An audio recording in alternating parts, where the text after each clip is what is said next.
Patients, we are returning from, we are returning from executive session. This meeting is being recorded, and we held off on the Pledge of Allegiance, so I'll ask everyone that's able to stand now. I pledge allegiance to the flag of the United States of America and to the republic for which it stands, one nation, under God, indivisible, with liberty and justice for all. Great. Let me just get myself situated. Okay, first up is the consent agenda. We have two meeting minutes. We have two warrants listed. I'm gonna go through and then make an amendment. We also have food service contract awards. There's several memos in the packet, bids. If anyone has any questions on that, let me know, but those are very standard. We bid through the TEC, a cooperative bid process. We get competitive pricing. There's a note from Director of Food Service, Colleen Wallace, in there explaining that, and many of them vendors are longstanding relationships. There's also monthly budget transfers, status of general fund. There were 7 gift donations totaling about $20,000. There is a special education reserve transfer of approximately $200,000.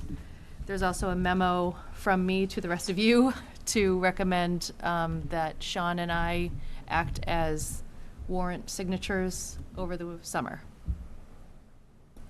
Any questions on the existing consent agenda? Motion to amend the consent agenda by adding 3 warrants that were added late today. That are for signature tonight. Over the documentation is over on the side. They just didn't make it on the agenda. So those numbers are payroll warrants 2449 SV dated 6/7/24, payroll warrant 2451 SV dated 6/10/24, and payroll warrant 2449 SV dated 6/7/24. Can I get a second to that motion for amendment? Second. Who was that? Tom. Take okay. your pick. And those in favor of the amendment? Thank you. Okay, and now I'll take a vote on the consent agenda as amended. I mean, a motion on the consent agenda. So moved. Thank you. Second. And a second. Bill, thank you. Okay. All in favor? Thank you. Okay, that was a mouthful. Public comment. A reminder that public comment is available for any item or topic on or off the agenda. Near the top of the agenda for individuals to share their thoughts. Speakers will be limited to 2 minutes per person. Please use public comment even if you refer to something later on the agenda. Virtual public comment is available through Zoom. Raise your hand and you'll be promoted to panelist, or in person at the microphone in the room. Just give a minute. Just giving a minute. See if someone is waiting.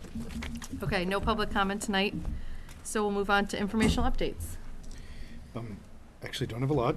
Last day of school tomorrow, so I know people are very excited about that, to get summer going, and we look forward to everybody getting the rest and relaxation that they need over the summer as we prepare for next school year. Thank you. And school committee updates. I enjoyed seeing Willy Wonka at the day school, 5th grade musical. There's a lot of talented kids and wonderful parents and families in attendance, and great support from the community. And so I wanted to commend all the staff who was involved in preparing them. I also saw Wizard of Oz at Chrysopoli back in late May, and that was a wonderful performance as well. And I understand Abbott School did Finding Nemo this spring as well, and these kids really get excited about starting out musical theater at this age, and I think it's a great introduction, so just a shout out to all those involved. Tom knows a couple things about it. Yeah, him and his wife are very involved at the Yes. Abbott School, so thanks, That's so Lori, here. for attending. Any other updates? Just attended the 8th grade completion ceremony at Stony Brook today. It was very well done. Ran pretty much right on time, right on agenda, so that was really good. And it was great to see the kids celebrated. Was that a comment about my agenda tonight? No, no, not at all. It's a good thing Chris Sanders isn't here anymore. Any updates? No updates, just a thank you for all our staff who are coming to the end of a school year. It's been a crazy school year again, but I don't know, I kind of feel like every year since coming out of that COVID era, it just gets better and better. So, and also I think just to thank you and Dr. Chu and Jenny in particular this year for crazy amount of work on the budget. I think sometimes the chair doesn't get the thanks she deserves for all the Yeah. work that goes behind the scenes. So thank you for that. Thanks. Any updates over here? I'll go. So, as a quasi-subcommittee of the policy subcommittee, we have an ad hoc naming committee, which Yes, thank you.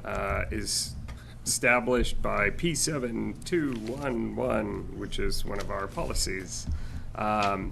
We met as an ad hoc group. It was a committee of 5, including myself.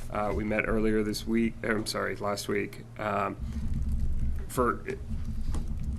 to bring everyone up to speed, especially our newest members.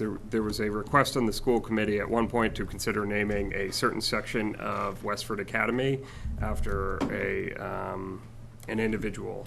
Per the policy, we had to form a naming committee, which it then discussed that particular individual, and also potentially suspending the particular policy.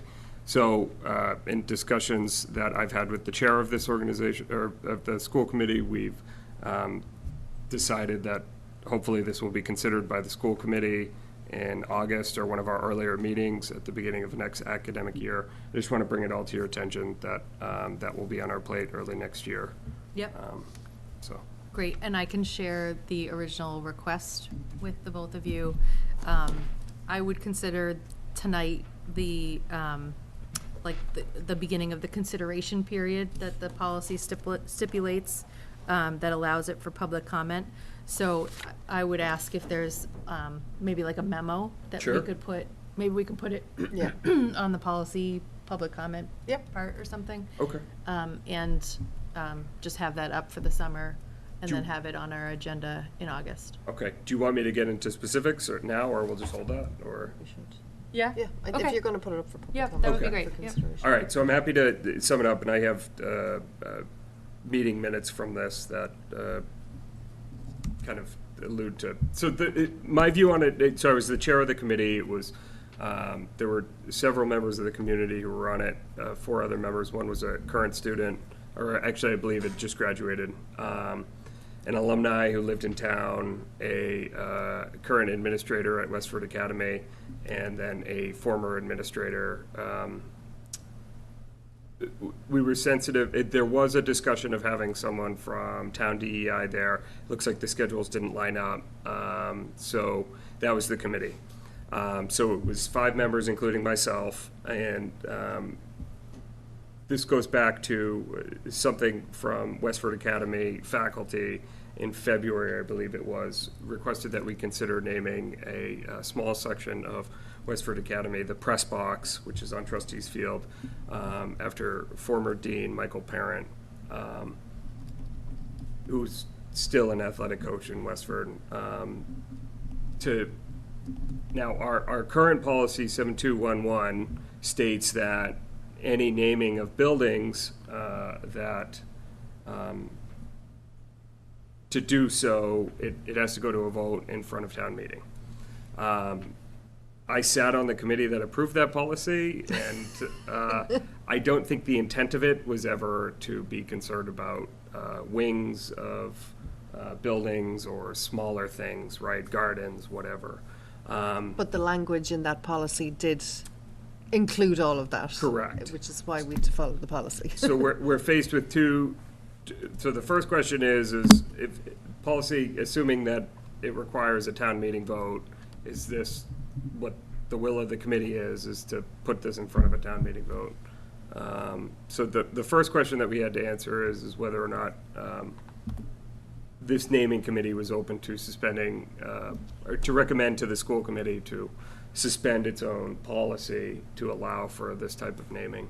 The committee voted unanimously to to support suspending voting our policy. Now, again, that's not binding on us as a group, right? And that's why I think the chair and I discussed having a thorough conversation about this in the fall. Also important to note out, we did speak to the town moderator, I'm sorry, regarding this, and this wouldn't be the type of article that would be appropriate for a fall town meeting, so it would have to wait until March if this was going to town meeting, so that's another concern. So the first question that we answered was whether or not to recommend to the school committee to suspend P7211, which passed unanimously, and then the remainder of the discussion was regarding this particular individual and whether or not they met the the policy's requirement that this person shall have made an outstanding contribution to education, humanity, or the community, or have displayed outstanding leadership, or be a person of historical significance. So the remainder of the discussion was on that, and the committee discussed at length, which I'll include in our memo, potential other names, whether or not this individual fell within those buckets, right, that are required under the policy, and a 5-0 unanimous vote determined that this individual did. So, as Valerie pointed out, we're required to post this and make it public per the policy, and the public has a chance to weigh in, so I suppose that will be our, over the summer, and I'll formulate something that we can post on the website, and then come back to you and have this whole discussion again, and then everyone can contribute and ask questions and the like, so. Yep, so I want to avoid deliberation tonight since it's not on the agenda, but if anyone has follow-up questions, to channel them to Sean or myself, or both preferably, so that we're on the same page. How do you want to put it up for consideration, a memo, kind of, that's available? Well, let's start with the document, and then you and I can figure out Okay. the logistics on the Okay. website. But I think at least it needs to have a link so Yeah. that someone can find it Yeah. somewhere. Yeah. So even if it's for a public comment and there's like a document Okay. with our email, Okay, you know, okay. We can figure because that I don't know if it will fit into like the ART. Yeah, I don't right? know, Yeah. unless we did something different, so, okay. Thanks, Sean. Anything else? That's it. Bill, Thank did you you. have anything to? Nope. Just a reminder on, speaking on policy, our P3401 is still open for public comment until Thursday. It's on the agenda. Is it? I missed that. I'm going Oh, to yeah, just you're give right. an update to remind everyone listening, or those who followed the budget process, that there's going to be our first town efficiency meeting scheduled for Thursday, June 27th. That will be a joint meeting between the select board, the school committee, and the finance committee. This was a process that was, what's the word? Referenced, referenced during the budget process to sort of increase accountability, engagement with the community, and there were several areas that, especially on like the town departments, I think, that have been mentioned for follow-up. So fleet fueling, health insurance, some of those areas that came up during the budget process that needed follow-up will get highlighted in meetings like this. And the first one we would invite everyone to is June 27th. And that will be a public meeting, so the agenda isn't posted yet that I've seen, but will be available to the public. I believe a start time of 7 o'clock. I would imagine it will be hybrid, and hope to see you all there. Okay, great. So we're going to move on to the first order of business, which is the Westford Public Schools Master Plan Update with Director of Facilities, Jeff Goodwin. Yes. Didn't I send it to you? Oh, actually. Well, uh, I'll share it with you, Yep. because you're the one who's plugged in, so that's what we want. Okay. Hi, Jeff. Hi, how are you? We're just gonna report the. I'm sending this to you, Catherine, is Yep. that right? Okay. Yeah, I didn't see it in the package. Do I send that email too that had the Westford Academy tab as an example of the, Okay. after you do that? How's all your summer projects lining up while you wait for this? Fast and furious. Right. Yep. I was on the NAB grass today and was pointing out to my child, oh, the new playground will go right here, so it's very Exciting. Yep, it's going out to bid on Wednesday. So, Great. yep. And then is the sharing this one? There we go. Yes. Okay, good, because that's a little bit more. So you want this one? Yep. Do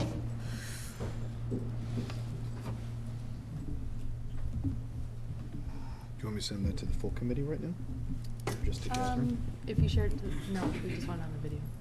Oh, we just or to wanted Catherine. to Catherine, okay, There we yeah. go. Thank you. Because it's not, we don't want it publicly Yeah, yet. right. Yep. So it's just a glimpse. All right, ready to take it away whenever you're ready. All right. Well, thank you for having me here tonight to talk about the Westford Public Schools Master Plan. We actually told them that we'd kick it off. Oh, did we? Sorry, thank you. Yeah, no Go worries. ahead. So, so we, all year, Jeff and Valerie and I have been the working group that has been working to develop part of these plans, to take the information that we had. Tonight's, and we created this nice, Valerie actually created this nice infographic to kind of show. It's a work in one progress. I'm one of not- the things that we thought was not in really love with it. important for people to understand is the difference between what the master plan is and all of these different components that exist. And so after we looked at the feasibility study and we've looked at all of the tours, we toured all the buildings and met with all the principals and looked at the different recommendations. What we have here is when we look at our strategic district improvement plan and the budget process really being in the center, and then seeing the difference of all these things that are inputs versus what the output of the master plan really is. So what we're looking at is we will continue to explore potential redistricting options based on information that we look at. We'll look at grade level configurations. The start times is an output of this information. And then what we're going to focus on is the initial capital plan. And Jeff's going to be able to talk more specifically about that and creating this living document that we'll be able to look at, that'll be available for anybody to see, so that as things change and as we move through, the next couple of years, what decisions we make, how that impacts that plan. So really, we want to remind everybody that the master plan itself is really a very big concept, and we're trying to figure out how we can organize this best on the website. And really, this, again, the strategic district improvement plan, which you're all very familiar with, that's like one piece of our master plan. Right. Our budget is one piece of our master plan. And so this capital discussion that will be the bulk of tonight's conversation is one piece of that master plan. So I think it's really important, and we've sort of, the three of us have kept iterating on this as we were meeting, which was that I think language is going to be very important, right? There's some public misconceptions about what kind of information was supposed to be in the SMMA report or what information is in the SMMA report. So I just want to think that it's important that we start using very specific words for these types of pieces of this moving thing, right? So the SMMA report looked at educational adequacy. So there's the map of this room is too small, it's red. This room is the right size by the MSBA guidelines, it's gray. Then there's the facility assessment where they looked at the building envelopes, the HVAC, the plumbing, and they may have said, oh, Abbott needs all new plumbing. We all know that that's not realistic. We're not going to just rip down walls to replace plumbing, but it does put it on our radar, right? So the Amoresco IGA, that's still in progress. That's why I put some asterisks by there. The MSBA process has two, you can see that it has two arrows, because what gets decided by that process could impact the rest of those circles, and likewise. Can you expand on what the Amoresco IGA is? So Just that's a consultant group that was, thank you. I'm happy to explain that. So before my predecessor, Paul Fox, kicked off this process with Amoresco, which is what's known as a performance contractor, where they come in, they do an assessment of all the town buildings, they identify energy conservation measures within those buildings, or ECMs, and then they put together a massive plan to address and complete those projects under one fiscal ask. And then What they also do is they also promise a certain amount of savings or operational savings as part of the IGA. And I think the way Paul was describing it to folks in town when they originated this process was that they guarantee a certain amount of savings, and if the town doesn't meet those goals savings-wise, then the performance contractor will then, in essence, cut the town a check to cover the losses if they're So- not met. Yeah, and just to put it in layman's terms, because this is how it goes in my mind, which is if you switch all the light bulbs and put a Nest in every building, maybe that helps you pay for the more efficient HVAC, right? Like all the savings you would get from that, and they bundle it together. And it also has some perks about that the procurement rules where you have to take the lowest bidder. It allows you to like choose different things based on that. So the town has a consultant and a group that's working on that. It's been delayed a couple times, which is why there's some asterisks there. And it's kind of within the world of sustainability. That's the A little, focus yes. of it. It And is. it, as director of facilities, it's impacting the information. It's part of the information he's gonna be getting, so.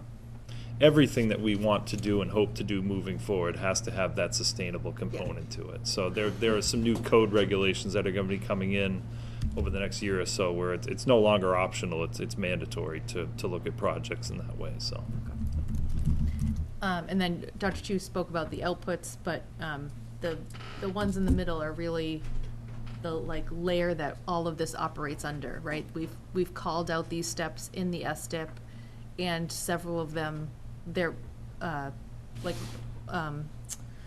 relate back to the STIP and could impact other things in it, and then obviously the budget dictates all of it. So, but tonight is just the yellow circle, right? Okay. So just use, the master plan refers to all of these things, but tonight is a capital plan. Yep. Okay. The next slide is really just kind of breaking that down a little bit more, talking about those components, but in a more narrative, just identifying that the ISTIP again is something, we'll have probably at least 2 or 3 ISTIPs while we're still operating under the same master plan. Then the 10-year facilities capital, it's a living workbook capturing potential needs over time. And then the annual budget, again, is something that reflects the priorities that we identify on an annual basis. Yeah, thank you.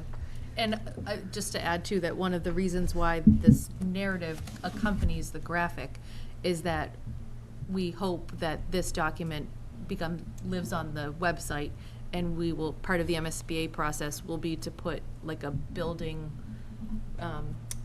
committee or a building page drop down from our district website. And so that's where some of this master plan documents will begin to live. Great. And so with that, we'll kick it into sort of the facilities capital discussion. Yeah. All right, so, as Dr. Chu and Valerie mentioned, the 3 of us toured and visited with each school over the past year, meeting with building principals and custodians to take the information that we received from SMMA, which was a very long, robust report with $146 million worth of capital identified on it. And we wanted to get into the buildings with the principals and meet with them to see, one, if there were things that didn't appear on the SMA report that were important in their world, and 2, how would they prioritize the needs of the school from a programmatic perspective and, the day-to-day operations and some of the things that present challenges to them. I felt like those meetings were very fruitful, and I think we had a lot of great conversations, and we learned a lot about our buildings as we toured through them. So first step is obviously prioritization. As we go through, our methodology for prioritizing these projects.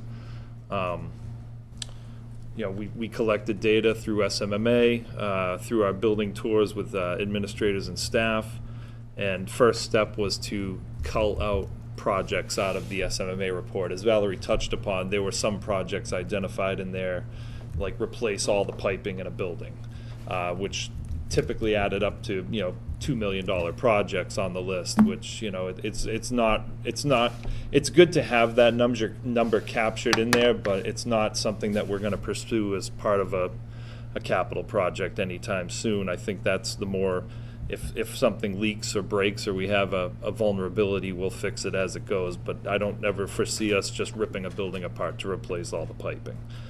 So went through, we started culling out projects like that out of the list to try and prioritize what the real high-level priorities are. One way of looking at it is, looking at the level of urgency. As I go through the list and look at our equipment in the buildings, I try to look and find out what the established useful life of a particular product is. HVAC systems have a useful life, carpet has a useful life, paint has a useful life. And what I've found is that we definitely get the full useful life and then some out of a lot of our equipment. So there is a certain level of urgency on some of these projects, as we'll get into a little further into the conversation. But that's really how I'm trying to prioritize as I go. There's another component of ADA accessibility. As I look at this, I try to prioritize from safety, accessibility, and that level of urgency. SMMA did do an ADA component in their assessment, so there are recommendations that they've made to make our buildings more accessible. But we're also in the process, and Catherine could probably attest to this, that we are working with a company called Direct Access that is doing an ADA transition plan for the town right now. And we have worked in all the school playgrounds as part of that. So we've already started having them. They did a design assessment on the NAB playground design before we're putting it out to bid. They're going to be looking at the work that we're proposing to do at Crisafulli over the summer. And they're going to be looking at all the other playgrounds as well, not just the school playgrounds, but all the playgrounds in town. So there'll certainly be some additional capital that comes from that has to get added into the plan. Touching back on the Amoresco IGA audit, there's certain aspects of the document that aren't public knowledge yet, so I can't go too in depth, but it is still, the document itself is still being vetted by an independent consultant, and then it's going to be presented to the Clean Energy and Sustainability Committee. If at that point it passes those two steps and we decide that it's something we want to bring to town meeting, and if we get a favorable vote, it's a possibility that we can really identify about 30 different projects that would eventually be in the capital plan and get them done in one fell swoop. So it may present a great opportunity, but if the town doesn't have an appetite to pursue the IGA through Amoresco, all those projects will end up getting worked into this capital plan as well. So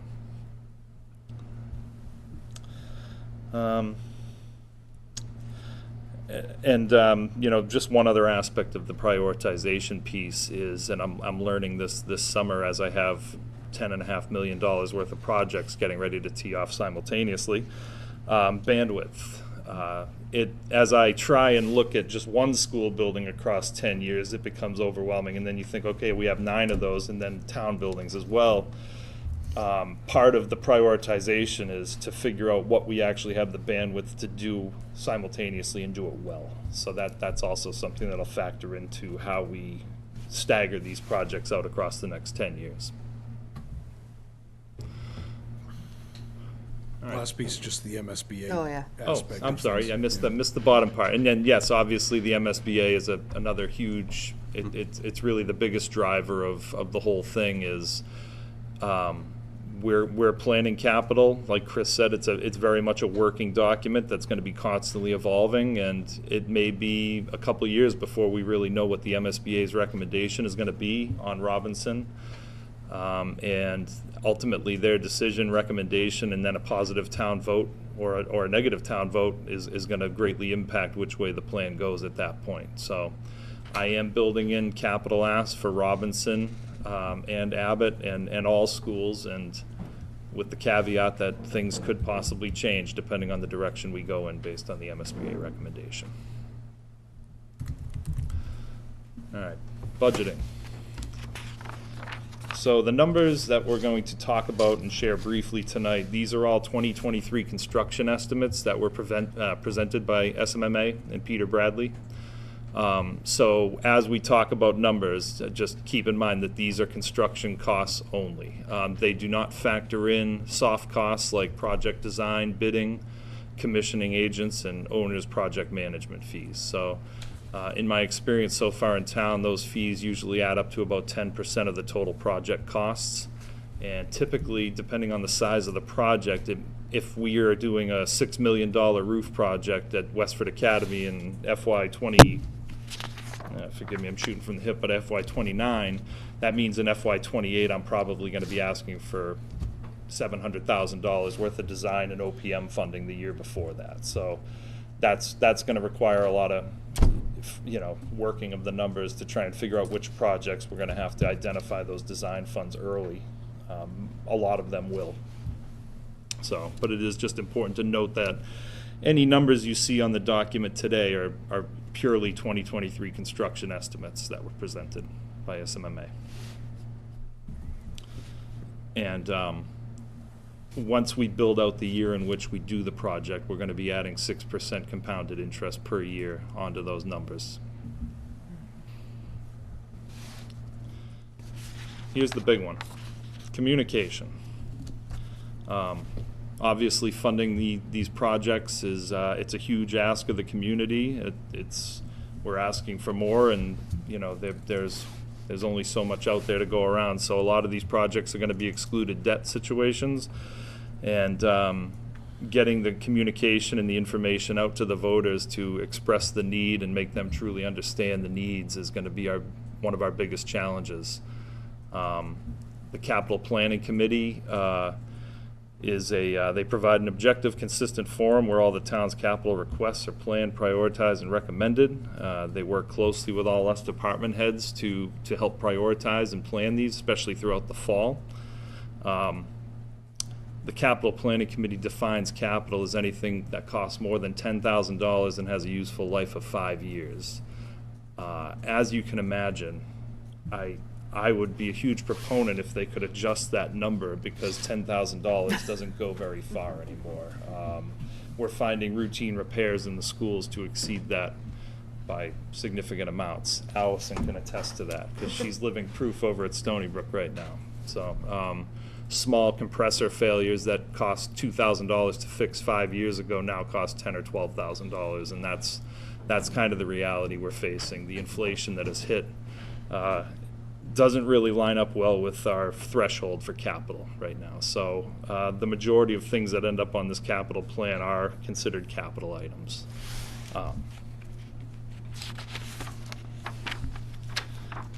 Just a quick rundown of the capital process. Capital requests are typically due into the capital database in mid-August. Typically the second week of September, the Capital Committee will meet for any requests that are urgent enough that you want to get on the fall town meeting. And then once early October rolls around, Capital Planning Committee starts meeting weekly with, each department, and those meetings typically run till the end of November, when they make their recommendations and budget presentation to eventually end up on the town meeting warrants. And the rest, it goes, if you get approved in January to get it on the warrant, then you go to a town meeting vote in March. And then from there, we're off and running and getting these projects moving. And then before you know it, the next capital cycle's upon you quickly.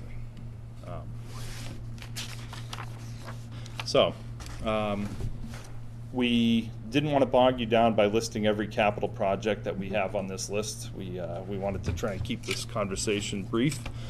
But what we did want to do is sort of highlight some of the highlights from the SMMA report, and what we found are kind of our most urgent needs in town. These are what we've identified as the top district-wide priorities over the next 10 years. The first of which is our building management systems in many of the schools. We are running off an outdated legacy Siemens software that controls our building management systems, and that software was sunsetted back in 2021. So we are very much beyond borrowed time with our building management system. So the schools that you see identified on the list there, those are all schools that are part of what's in the investment grade audit. If we do choose to go the Amoresco route, we'll be able to handle or get all these building management systems done under that one ask. And what we would propose to do is, right now we're working with a Siemens system, which is proprietary. So anytime I call to have building management work done, we're paying through the nose to have Siemens come in here. They're the only place we can call, and they know that. So what we'd like to do is to replace the Siemens system with a more universal platform, which is called the Tritium Niagara platform, which is a more open-based software that you can get different vendors in there to work on it. You're not stuck with one of them. So, as I mentioned, if the Amoresco piece doesn't go through, then all of these systems will have to individually be put into the capital database, and that ideally would be nice to do them all at once, but those numbers that you're looking at, those are Amoresco cost estimates. The ones in the SMMA report were significantly higher than that. So, building off of the building management systems, we have a lot of HVAC equipment that needs to be upgraded. Westford Academy, particularly, we lived through this last summer when the building management system got jolted by a lightning storm midsummer, and we lost the system for about a month and a half. It took us to get it back up and running. The reality is we have rooftop units up there that are about 28 years in age. They're about 3 years beyond their useful life, and we are having some failures amongst those systems.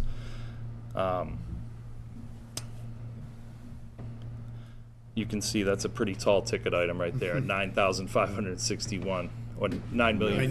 9 million. 9,000. I wish. Sorry, my brain's not functioning well right now.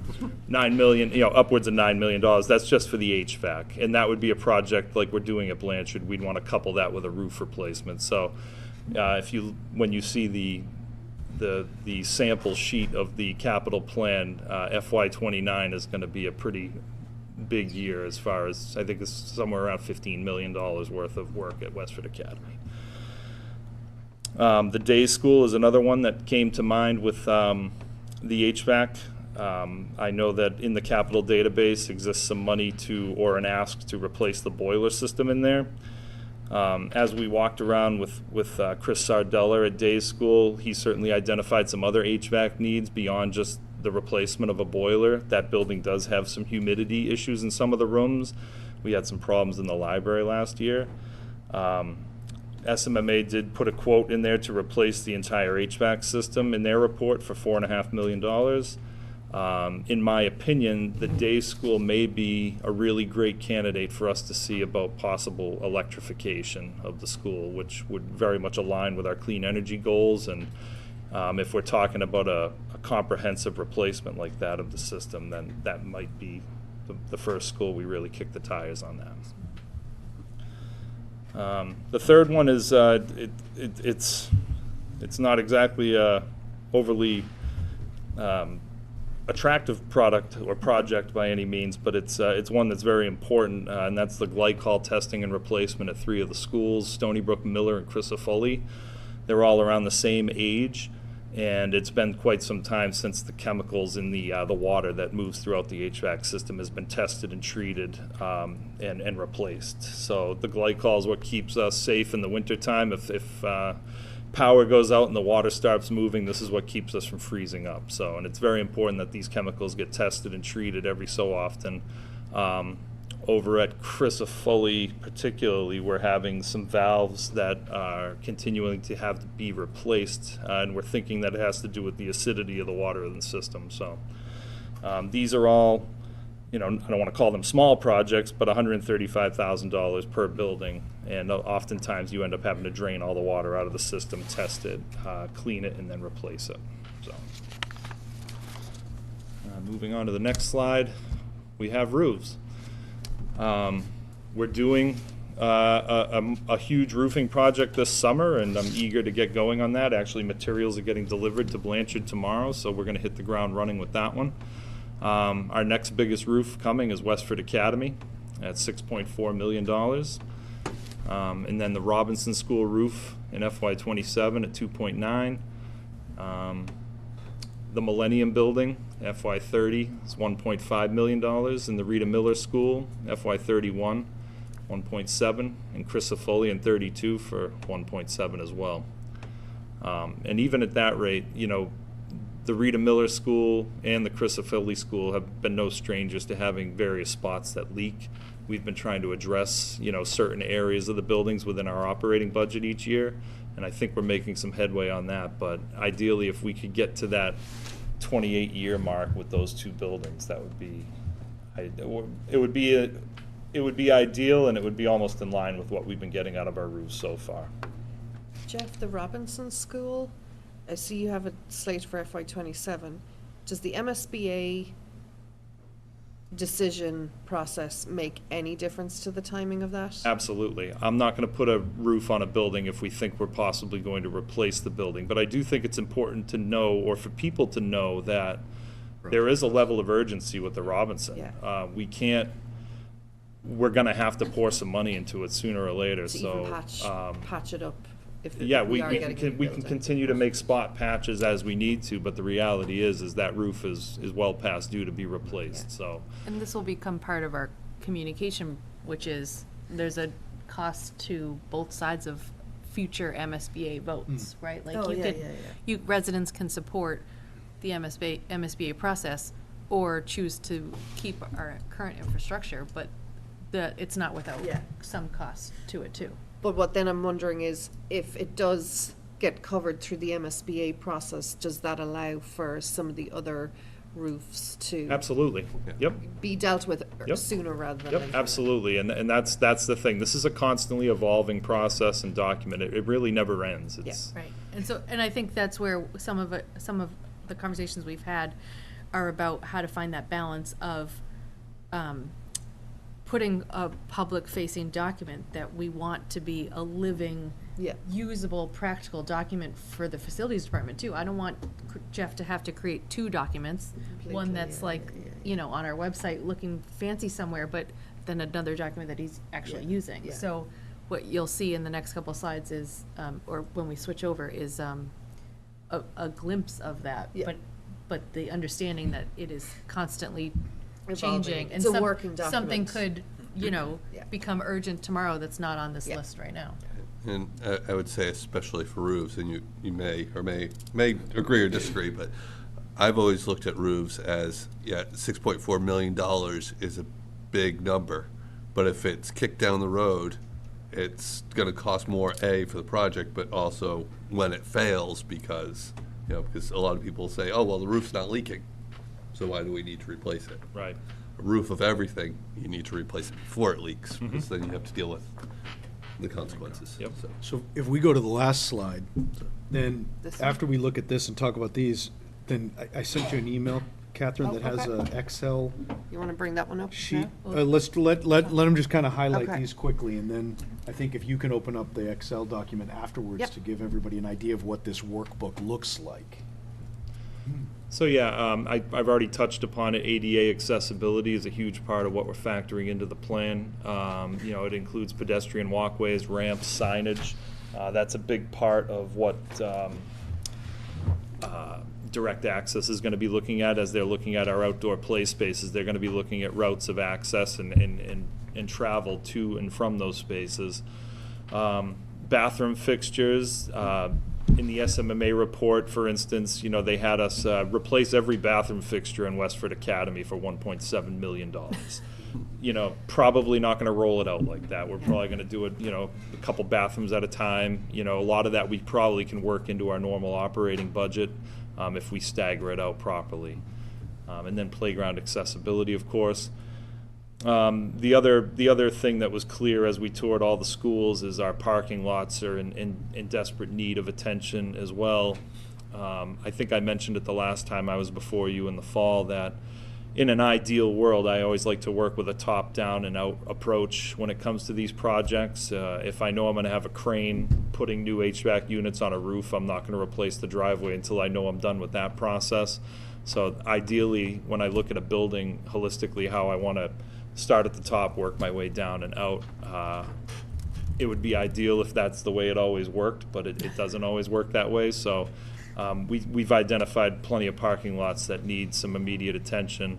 The top four in my mind are the Westford Academy lot, $2.13 million, day school 1.1 million roughly, Abbott 1.1, and the Nab Nassett driveway and parking area. If you remember, we have a a capital request that Paul Fox actually put in when he was here to get the driveway redesigned behind the building.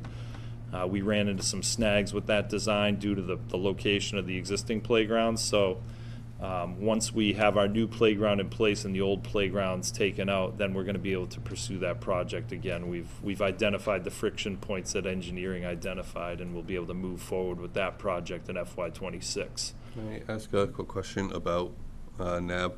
The emergency access or egress road walking path? To Polly Way, yep. Yes. Yep. That, I think, has been in significant disrepair for years and actually floods now at the entrance. Yep. Is that So in part of this, or is it? it is, and it isn't. That it's a little funky how that all. But when Jody Ross was still here and she saw this capital request, she made comment, "Why are you dealing with a pedestrian walkway that leads to a public road?" Okay. So the DPW is involved with that conversation a little bit as it relates to the walking footpath. But I will tell you, the path itself is very much overgrown with trees. It seems to exist in this area between people's properties. So we all know how difficult it can be when we start talking about cutting trees and clearing access to repave that. So that is a hot topic of conversation with engineering as to what level that road can be rebuilt. Okay. The reason I say emergency egress is that's the way it was explained to me at one point, is it's not a walking path, it's actually Yes. a vehicle. Yeah, path we now, actually plow it during the Yes. winter time, so, yeah, we do maintain that as an egress as Yeah, well. okay. So, yes, that would be part of that project. Thank you. Yep. And then the last one, fire protection and generators. We do have schools that don't have sprinkler systems in them yet. And I think it's important to note that's just not up to current, modern standards for a school building. So we have the Abbott School, for 1.4 to install a sprinkler system, and then Robinson to install a surface-mounted system would be around $750,000. Over at Robinson as well, we have two generators that are in the most dire need of replacement in the district, and those are Robinson and the Blanchard School. As much as I'd like to wait on the Robinson generator until the MSBA give us their determination, I worry that we might run into trouble over the next few years. That generator is as old as the building currently, and I just, yeah. But you talked about the ability to purchase and install a generator that we could then move Correct. to another Say, building. Yeah. Correct, Okay. yes, so Or that if would. the building is used for some other use. Right. The Yeah. generator is Would still still be helpful. viable. Yep. Okay. So that would be our goal in FY26, to replace that with a generator that could be moved or relocated if needed to be. Okay. Now, do you want me Right, to that go was to the just other one? that was the original design that was not all that great, Oh, to help okay. us understand all these different things. So if you can open the Yeah. Excel document, what we thought would be interesting, it's not fully populated and ready for us to post it yet, but we wanted to share with you the working document that he's able to put together that actually includes all of the buildings in town, so that he's not working off of multiple documents, and the way it kind of plays out over years, and the notes that he's able to include in it, knowing again that it'll change. It's a living document. These numbers will adjust, something will come off of it, something, the numbers might increase or decrease, or, different things like that. So just stick to the- Oh, yeah, that's the But one then it that's up depends there. on how Okay. soon your computer responds to Yeah, no, we Excel. got it. Mine doesn't like it. Done. My Oh, there you go. subscription apparently has been cancelled. There it is. Don't know what that's about. You're not editing, so go ahead and close it. There we go. So, this is actually the Peter Bradley, Right. Oh. So this is what I did was I took the Yeah. Peter Bradley document that he supplied us all the information and cost estimates with, and I adapted it to be used as the framework of our capital plan. So you can see I have the fiscal years built out on the right-hand side. And it's very difficult to read all the information on the left-hand side, but you have your project description on the left side telling you what we're doing and how many of, quantities and a little description of what it is the project is. when I do these, I like to use the colors to identify certain categories. What you see highlighted in blue, I tried to go through and identify projects that, given the fiscal year, given the intensity of the winter we had and what we have for operating budget left, I tried to identify projects that we can handle or take care of in-house. Some of these plumbing projects that you see highlighted in blue there are easily, within our ability as a maintenance department to handle in-house. So I'm going to continue to go through and identify projects that we can handle that way. I think if you go down, there might be one that's highlighted in yellow there that we are actually undertaking a couple big insulation projects over the next month. We're using Green Communities grant funding to weatherize and add additional insulation at the Westford Academy and the Miller School. So that one highlighted in yellow will be coming off the list in the next few weeks. They're going to be coming in on June 25th next week to start those projects. Did you want us to look at the 10-year capital plan, the working copy that you shared with us? This so we is can now see- the working copy. This is it? This is the working copy. Okay, Yep. perfect. So as you can see, I got all the building tabs below. Yep. It's very hard to compress it all into one page, so I have to create tabs for each school. And on the town side, we're getting ready to start our own facilities assessment on that side. So at a certain point, I'm going to be adding my town buildings into this document as well. But this is going to become my one-stop shop for capital planning. And what I typically like to do is I can add, insert comments around certain things, especially as it relates to, whether we're going to need an OPM on a project, if we won't, design funding and stuff of that nature. So the boxes will be populated with other comments as we go, but this is kind of the framework for what the 10-year plan is going to look like as we plot and plan capital moving forward. So, And ideally, next year, you'll always have a 10-year plan. oh yeah, it's always going to be evolving. I mean, the reality is $148 million doesn't typically get compressed into 10 years. That's the reality of it. So we're going to continue to try and find efficiencies where we can. We're going to identify projects that we can do with our operating budget as we can.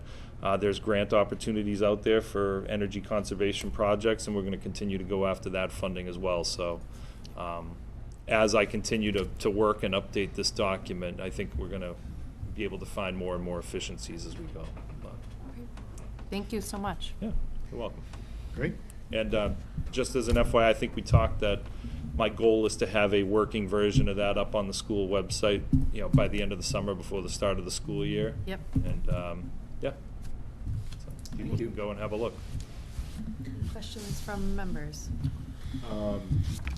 Jeff, I want to commend you and Valerie and Chris for putting together such a comprehensive document. I think it's terrific.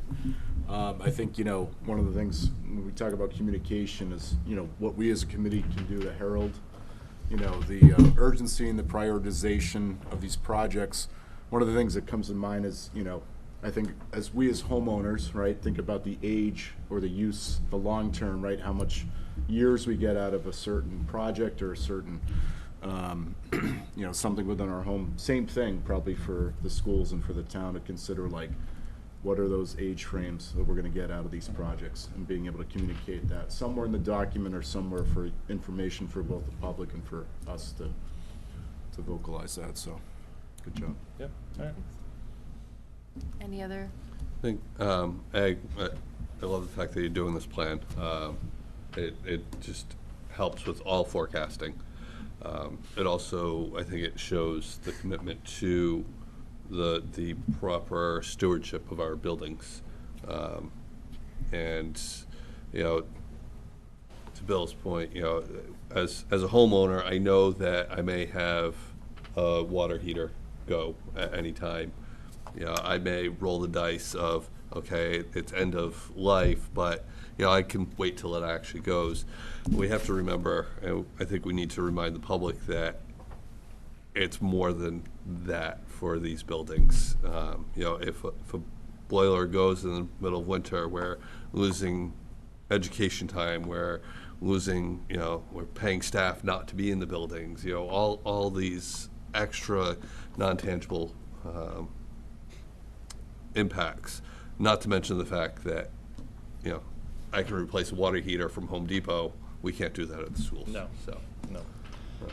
so just, you know, when we get to communication, it's underscoring the importance of sticking to these plans, and, you know, we can't just keep kicking the can. Yep. Anybody else? I think it's essential, especially considering the fiscal situation in the years to come, for us to be able to consider what we'll need to have in terms of finances and support that way. So it's really such an important thing to be doing, so thank you very much. No problem. All right, thanks, Jeff. Thank you. Jeff, have a good night. Sorry about our delayed start.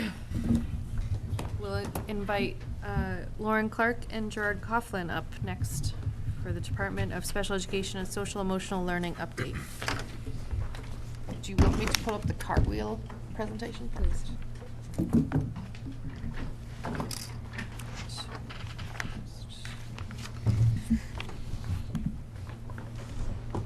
So I'll introduce myself. My name is Lauren Clark. I'm the Director of School Counseling at WA. I have a highly successful partnership with an organization that was a startup outside of Boston, Cartwheel, this year. I feel like I could sell this company in my sleep. I love it so much. What a huge win for WA. And so I'll give you a little bit, if you want to go to the next slide for me. I'll give you a little bit of a brief overview because I know everyone is familiar with Cartwheel and its services. It's been brought up a couple times at school committee. I'll talk a little bit about the referral volume. WA has allotted 50 slots for this school year, and we've already referred past those 50 spots. I'll talk a little bit about the impact on this year, and then I'm going to hand it over to Gerard here, and he's going to talk a little bit more about the last two questions there. Okay. Lauren, Yeah. could I just briefly, just because Tom and Lori are new on the school committee right Sure. now, could you just quickly tell them what Cartwheel, about the fact that it's the referrals, what the referral service is? Yep. Next slide is all about it. Oh, sweet. Okay. Tell you everything you wanted to know. Awesome. So Cartwheel is designed to be a collaborative school model, and so this is data that we wouldn't normally get from other outside organizations or outside therapists, right? So this is a really one-stop shop for us as school counselors to have a referral system where students don't have to have a wait list to see a therapist. They have families participate in family guidance, so even if a student doesn't want to receive telehealth therapy, then we could refer a family and they can go through their own services. They have medication management, they have monthly webinars for our families, all of WPS, so it's a really wonderful organization. We heard about it last year, and so our partnership started in September 1st of this school year, and so the contract really doesn't end until the end of August. So we even have a little bit more time to make more referrals if we wanted to. Okay, so this data wouldn't have been provided by other organizations because they really focus on just the direct care services, so that telehealth or therapy, and this is a real collaborative model. And so supporting students and then supporting families and then obviously collaborating with my team at WA. Last fall, when we implemented Cartwheel, we had about an hour training for the school counselors because there's a portal where they have to make referrals. Every referral goes to me, I approve the referral, and the intake process starts. So the intake process will happen from the Cartwheel intake coordinator contacting the family within 7 to 10 days. And so that timeline is really unheard of in mental health supports these days. There's a wait list for months and months and months. So to have this service on the ready is really amazing. If you want to go one more slide for me. Can I just double check, Lauren, as Sure. well? Is this for students who maybe don't have access to private counselling or therapy outside of school? Correct, they can. So they can't double dip, so it's through your insurance. Okay. So WA is paid for the 50 spots to make referrals, but they can't have an outside therapist and then a Cartwheel therapist. They can only have one per insurance. It's short-term therapy. So it's not somebody that a therapist would stay with you for 10 years. It's really the 2 to 6 month until you can kind of get off somebody else's wait list. Yep, thank you for asking. All right, so I talked a little bit about the 7 to 10 days to get that intake meeting scheduled. It's about a 48-hour span of time where an intake coordinator will call that family to kind of start that process. Once again, it's usually weekly one-on-one therapy. The great thing about Cartwheel is that it can happen anytime during the day, 8 a.m. to 8 p.m. And so a lot of our students we found when we had therapists at WA, they didn't want to miss some of their classes. And so they really wanted, late afternoon or nighttime appointments. And the therapists who came to our school, which were wonderful, we only really had them from the 8 a.m. to 2 p.m. mark. This is so popular that they even open Saturday hours for students, and so they're able to provide services for students on, weekends too, which we really like. The collaboration is unheard of. So we have a portal that the counselors make referrals. I approve the referral. We can see who the therapist is. We have an email address for the therapist. I have a monthly meeting with the care coordinator through Cartwheel, who's amazing. She answers emails immediately. She's on the phone call with me. She's on a Zoom with me. So it's really having that collaboration, which I appreciate too. Thank you. So we talked a little bit about the tiered support, so the multi-tiered system of supports. If we think about that, there's a lot of layers to this, and so if we think about the universal supports or tier 1 supports that are open to all, and so those webinars are really important to talk about, and so every month they have been putting on a webinar which are open to all of their clients, not just Westford families, but really all of their clients with a variety of topics. In a couple slides I'll talk more about it, but I think some of them were helping teens and preteens thrive, understanding OCT and tic disorders, 5 keys to parenting children with ADHD, how to seek mental health supports. So there's a lot of variety of their webinar topics as well. They also have consult meetings with my team. So they have a psychologist on staff. If we have any questions for the psychologist, we can go into a Zoom meeting with that person on a monthly basis if needed as well. So those are just a couple of the supports. I did want to highlight that family therapy is coming for next year. We already have the contract signed for 50 spots for WA, which is amazing for next year.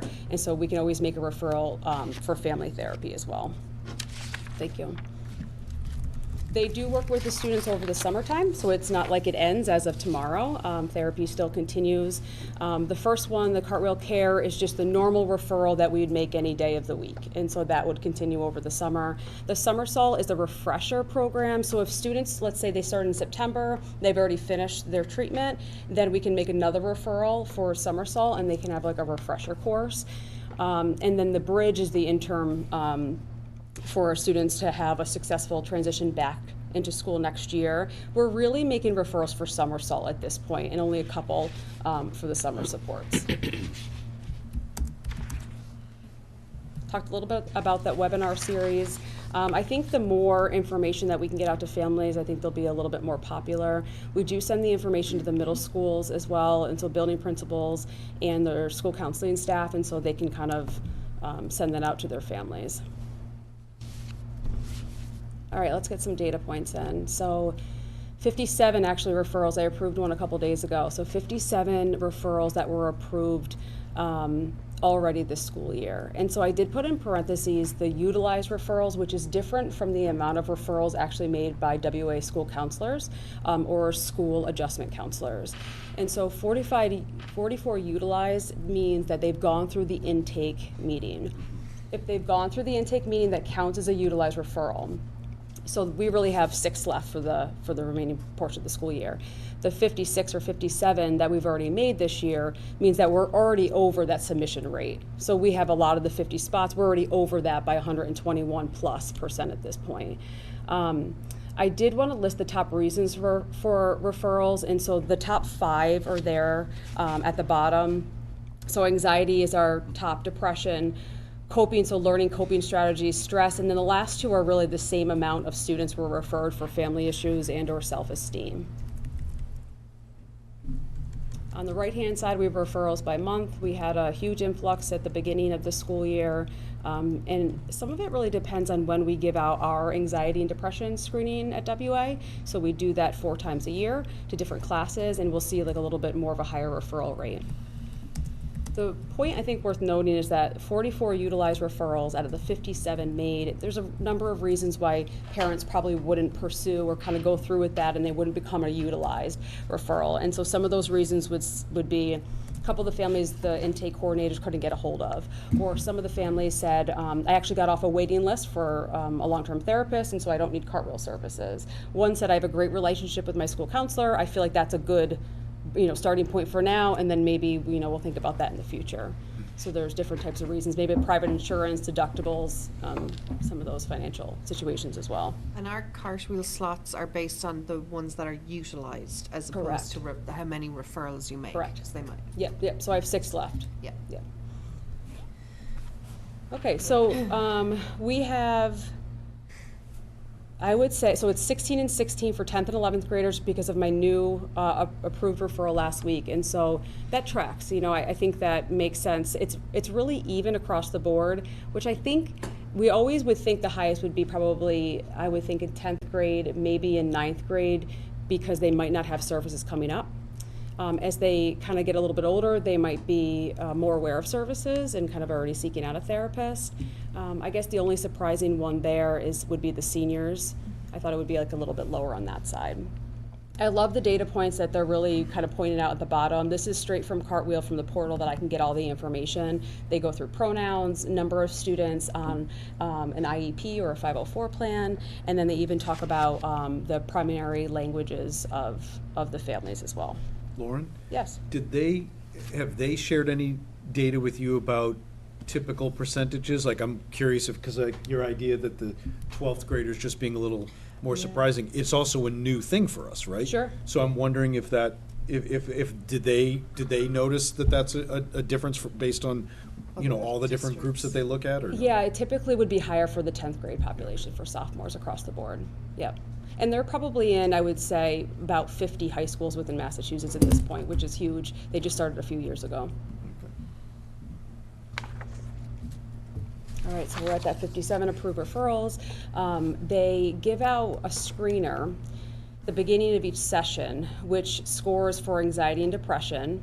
And the scores for that screener has gone up 5 points, which is a good sign. It's the same screener that WA gives out 4 times a year to each of our classes, which is nice to see that they're using the same scale that we use at WA. So I wanted to make sure I put that point in there as well.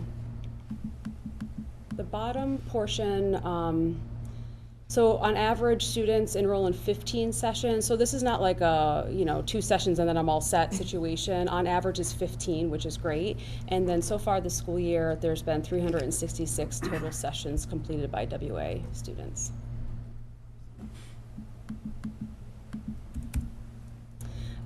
So there's been a tremendous amount of collaboration and PD for the school counselors, and so there's been a lot of work with not only the therapist there, but the care coordinator that I've worked with. We've met the person who supervises all of the therapists on their end multiple times. There's just a lot of collaboration, and so I do appreciate that. I wanted to mention that there is a decrease this year at WA for the number of students who've been hospitalized. That's not a direct correlation. We can't say that, right? But that's amazing. It's amazing. And so I do have a couple of those numbers that I did want to point out. So we have about 11 students less this year who've been hospitalized. So I have 13 for the total number of hospitalizations, and that's 10 students. Last year we had 21 students. That's awesome.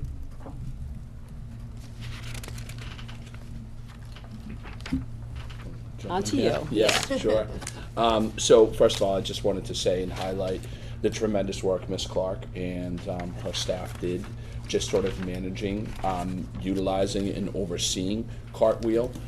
Ms. Clark made it sound sort of relatively, she downplayed the challenges related to it and the time that's involved with speaking with various levels of potential counselors, service providers, families, students, all of that together. So their team just did such a tremendous job being able to manage that element of the program and the system that we use. And I think when you see those numbers with referrals and the amount of students who are accessing those, it also shows sort of how on target they were with identifying students who were really struggling or were really having a hard time socially and emotionally, either in school or at home. So I'm really excited about continuing this process as part of the Director of Special Education and Social Emotional Learning, for us to continue to move and utilize this. I think it's wonderful. I thank all of you for the support for that. Just a little background to some of our new folks. I'm Gerard, by the way.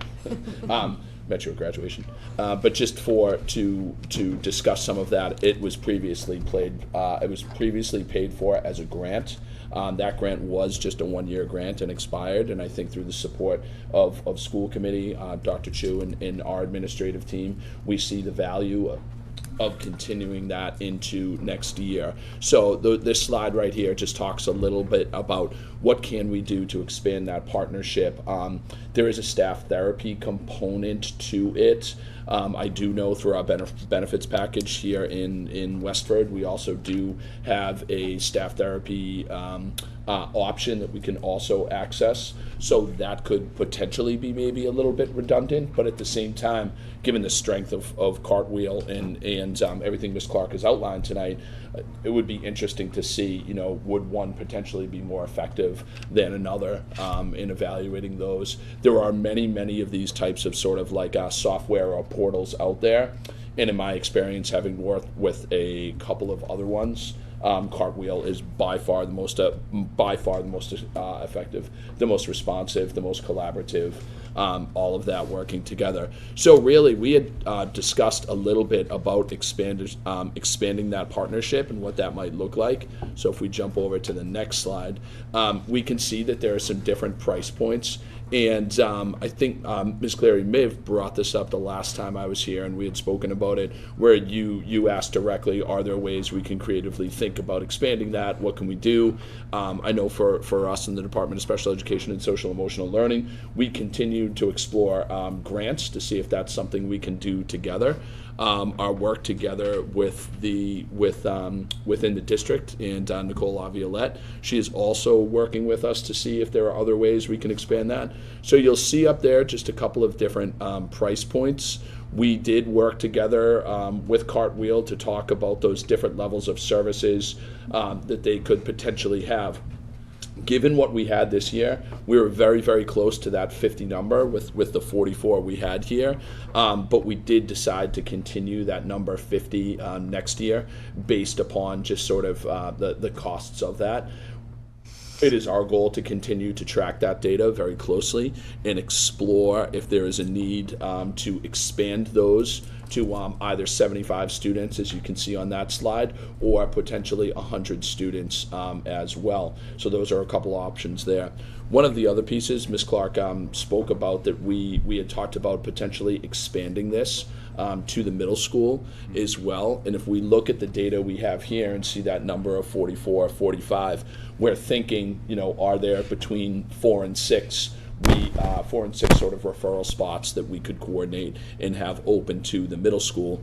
I think this team here knows that social emotional learning challenges, we have seen strong data that it's occurring more and more in even younger students. We have some students here throughout Westford, as all communities do, where we've identified students with social emotional learning challenges all the way down to the elementary school level. So when we think about this more broadly, are there some elements of data we can track where we can look at and see, is there a cost effectiveness to going to 75 or 100 to be able to just expand this program more dramatically? So I think that I do think that it's great that we might be able to work collaboratively together across schools to be able to offer a few of those referral spots.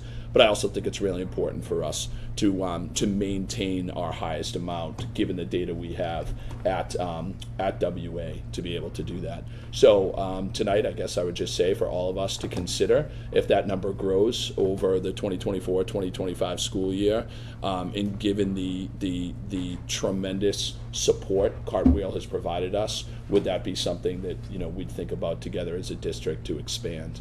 And I know that's something personally I'd advocate for, but I think we all know that we want to be able to evaluate that data before we do that, because if we continue to move in this direction and we see some numbers decrease when we talk about hospitalizations or support students need, then this is a great program to have. So really excited about it. Thank you again as a committee for supporting it.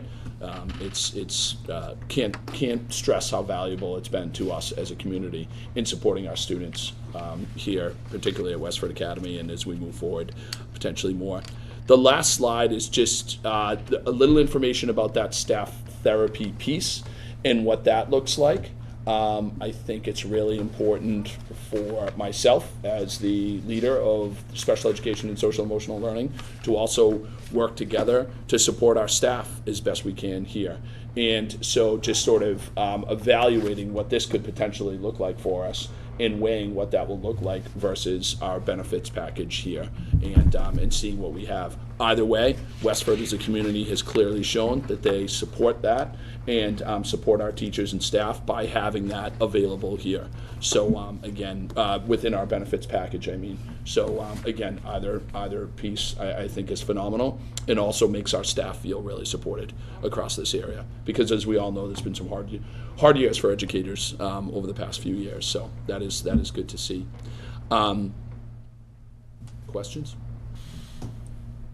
I have one quick one, or I think it's quick.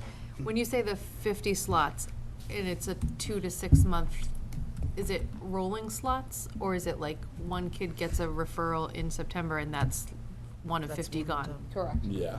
The latter? Yeah. Okay. Yep, so once we make a referral and they go through the intake, that counts as one. And I know we're thinking the 44 utilized, but we have to remember the 57 referred. We're already over the referral amount, Okay. 121% at this point. So we're doing what we need to be doing on our end.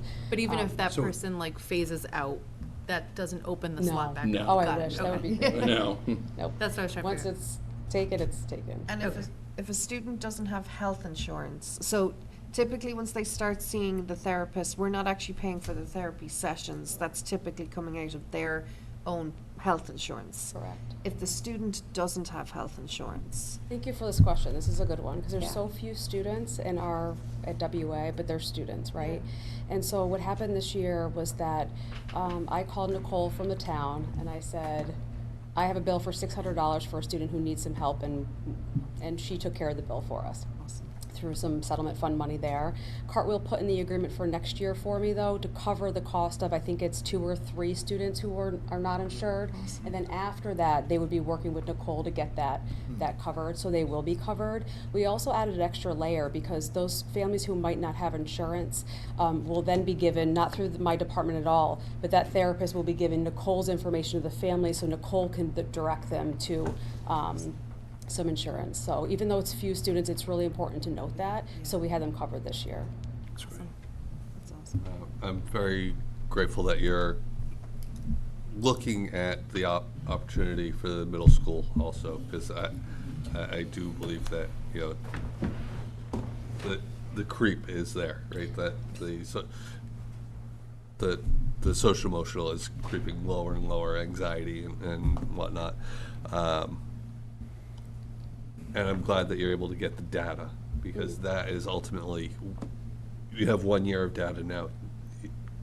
You'll have 2, and hopefully 3 and 4, and you'll start to be able to build trends. And, you know, I think that data will ultimately dictate what we do as a community. Yeah. And the way the contract is written, it's unique to WA, and so a contract would have to be written for each of the buildings of the middle school. I can't share my numbers at this point because the contract is just for Westford Academy. Right. But if there was, 50 students, they might be able to share between the 2 middle schools. Right. But that's somebody else kind of doing the referrals, the counselor's there, somebody else approving the referral, so it's another contract there. Yeah. But I do like having the data to say, this is working. And I appreciate the fact that it's kind of that bridge to really get a student through that wait list. Yeah, I know that wait list it can be very lengthy to get a good therapist, but having almost immediate service is critical. And So after the therapy ends, after those 2 to 6 months, they don't just hands up, see you later. There's a whole role in this organization that helps them transition to something else, whatever that might be. And so there's somebody that works with the family to get the next level of care, which is really important because they're not high and dry after that 6-month period. It's a wonderful model, you know. And then just one more question real quick. Your referrals, are they coming from students coming into guidance or parents asking All the about it? above. Or both? Okay, good. I want to All make the sure that above. parents know that the resource is there as well. So I work with a team, there's 8 school counselors, 2 school adjustment counselors on my team at WA. So we know our students really well, and so we're able to make those referrals ourselves. We also have given so much information in our newsletters about Cartwheel that we have families reaching out to us. I've attended a webinar, can you tell me a little bit more about the services? You know, when we give out the anxiety and depression screening those 4 times a year, sometimes we have nothing to offer you, but now we have something to offer, you know, and I think this is nice to say, we have a referral system, and this is a 1-pager brochure, and this is the link to the website, and this is how we can get you some assistance. And so it's a mix. It's counselors referrals, it's parents reaching out, students reaching out, it's really mixed there. Okay. Some questions over here? Yeah, so maybe not so much a question, but maybe putting on a radar, you know, as a special educator, hear a lot about, you know, families in need, right? You know, you're coming out of COVID, mental health services, behavioral health. Obviously, you know, we think about as a district some of that budgetary standpoint, right? You know, how do we make sure these kids' needs are met while also offsetting the costs as the district as a whole? I guess something I'm interested in, I saw slide 9, some of those referrals that then go into maybe the IEP or 504 process. You know, maybe this is a dual question to both you, Lauren, and to you, Gerard. You know, you think about like tier 3 services, maybe testing, and, you know, the clinical capacity, also extending maybe to psychologists and some of those referrals. Maybe not to answer tonight, but what are some of the constraints to think about that are maybe, you know, families looking at more services, looking at an IEP? What are those things that, you know, the district can consider, or we can take, you know, to help support you guys in, you know, some of those processes? Because there's a lot going on right now. There's a lot, and there's only so much that you guys can do at the various program levels. So any of that, you know, that collaboration and where the pressure points are that we can be aware of, that we can help, you know, echo and channel and support you guys on, I think it's a big deal. So. Thank you. Yeah, thank you. And I think it's a good comment. And but you know, tangentially, this data can also drive some of what we think about related to special education and social emotional learning, growth of programs, just sort of any other areas where we might be able to take what we have here and see what we can do better to support students through that exact process. Yeah. Sean, anything? Yeah, I don't want this to be viewed as me not supporting this, because I do think that counseling is immensely helpful, and especially at, you know, this level.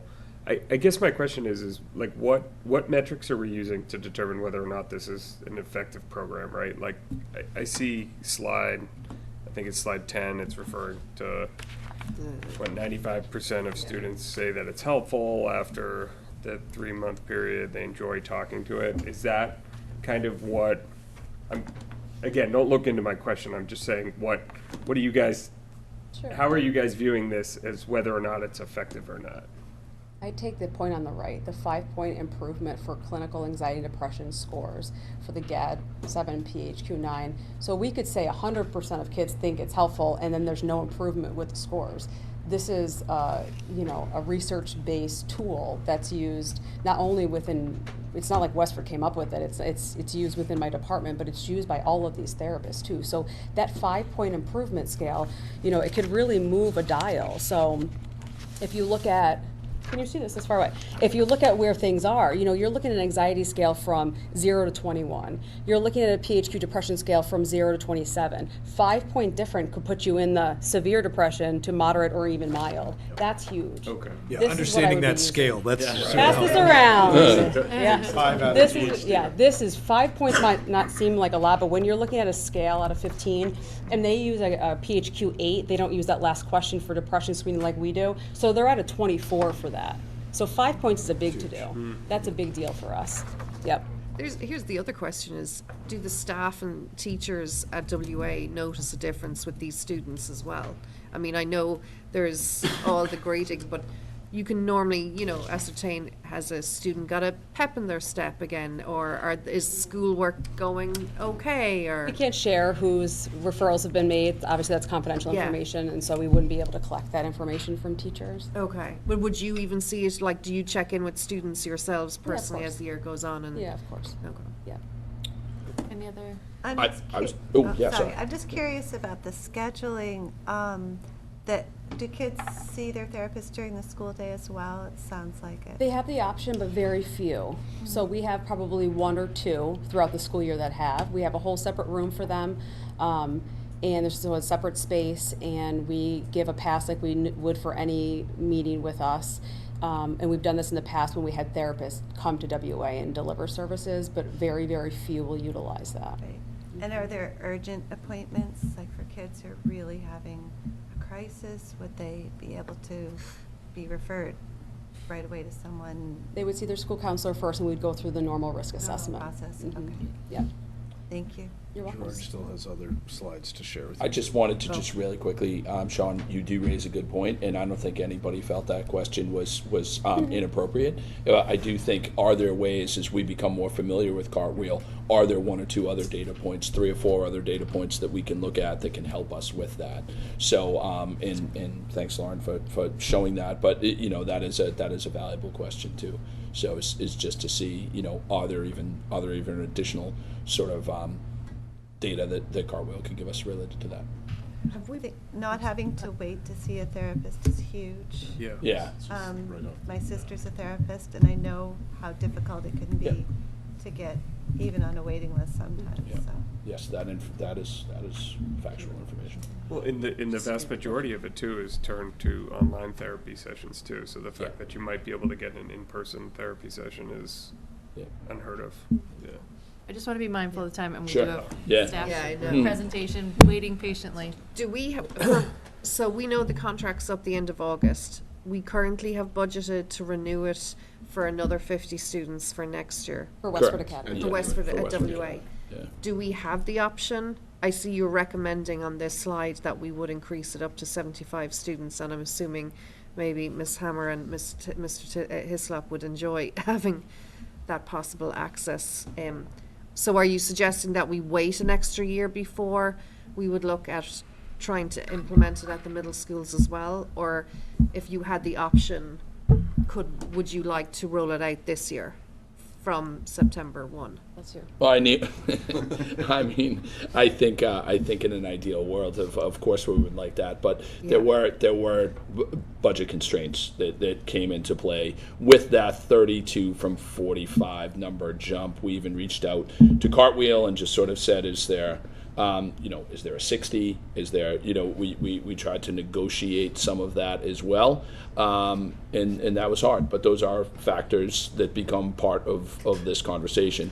So given the number, and like I said, Ms. Clark was so great about just keeping us updated on the number of students who are both accessing the referrals and the recommendations, and maintaining that number now felt like the appropriate piece while we work through just additionally to see how next year goes. Yeah. I'm just wondering, is there some thoughts around using the one-time funds to kind of bridge the gap to essentially trial it at the middle school? The first thing I need to understand, have more of a conversation, because what Lauren said is really important. She said they're all separate contracts. So, Yeah. like,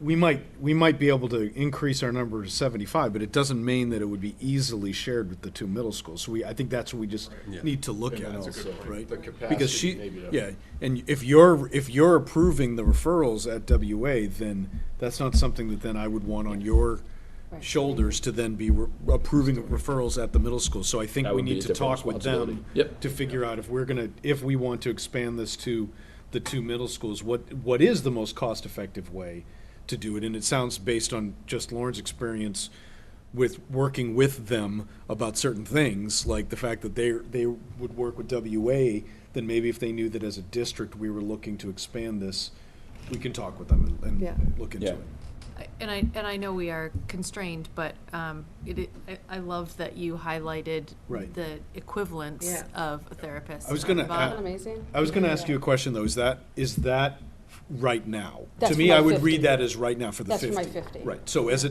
number increases, that number actually, for FTEs, actually increases. Thank you. But, and then the numbers in green, though, are not a therapist's salary. Right, So right, like, right, right. like I feel like Right. while we are constrained, I think these are the kinds of things we're looking for to say, what's a stable offering of services that maybe we're not supporting with staff, but are supporting in these other more creative ways, sort of. So- Sorry, just one more quick question. Are we doing the staff therapy in FY '25? No. No. Okay, I just wanted to. Yeah, and that my understanding is that we do have a comprehensive Yes. part of that as our benefits package. Yeah, yeah. That's what I would. And I would say about the staff therapy, they offer on average 20 sessions, which is unheard of. EAPs Yeah. typically don't offer that many sessions. The other thing about the 2,500 is that it's unlimited amount of spots. And besides that, there's no referral through me. So I would never see, Dr. Chu would never see, no one would ever see who's on that list. But it's unlimited, which is pretty cool too. I would just comment to work with HR, because you might be able to find that savings in our health plan to Yep. cover the staff. Just a thought. Well, just for clarity, we don't cover the health plan. No, That's but- a whole other conversation, but I think to it's your still, point. Yeah. it's still taxpayer money, one way or Yep. the other, so. Still, Can we move on to his other slides? He wants to share Sorry. numbers that you were asking for earlier. We can kind of quickly, because Lauren actually spoke to some of them, so I feel like if we Yeah, can get I'm those slides, getting them he can up. kind of quickly go through those. Yeah, thank you so much. That was incredible, thank you. Thank you. Oh, thank you. thanks for your patience. And I would remind everyone that we just have a very long agenda. I know. To make it We this- This happens every year.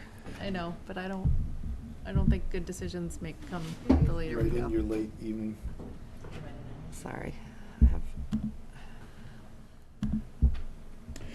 Just while we waited for those specific numbers to be pulled up, I just wanted to just say and comment about, I think we all know and understand how much has been put on our school nurses over the past several years. And our school nursing staff here deals with so many more broad health-related challenges than what we may have experienced in our own lives with a school nurse, or even with our children. If we have grown children, how that has changed. Our school nurses function as social emotional supports for our students. They function together to work and support staff. And work and support our teachers. Our school nurses' training and professional development has expanded tremendously over the years to encompass various elements of social emotional learning, elements related to homelessness, and what the work they've done this year and that I've seen is just tremendously impressive, given the amount of demands they have. And we do have upcoming in the coming years a couple of retirements in nurses with our school nurses. We know how challenging it is to find school nurses. That is something that can be very difficult. Finding substitute nurses is a brutally difficult challenge. And the work they've done here and that I've observed I want our school nurses in our community to know how appreciated it is and the great work they do on a day-to-day basis. Here's just a brief summary. I know this came up at a meeting before, so our school nurses created this for us and got some data and got some numbers for us. And we continue to see an increase in the number of students with varying physical and mental needs. We continue to screen for height, weight, vision, and hearing. BMI percentages are calculated in grades 1, 4, 7, and 10.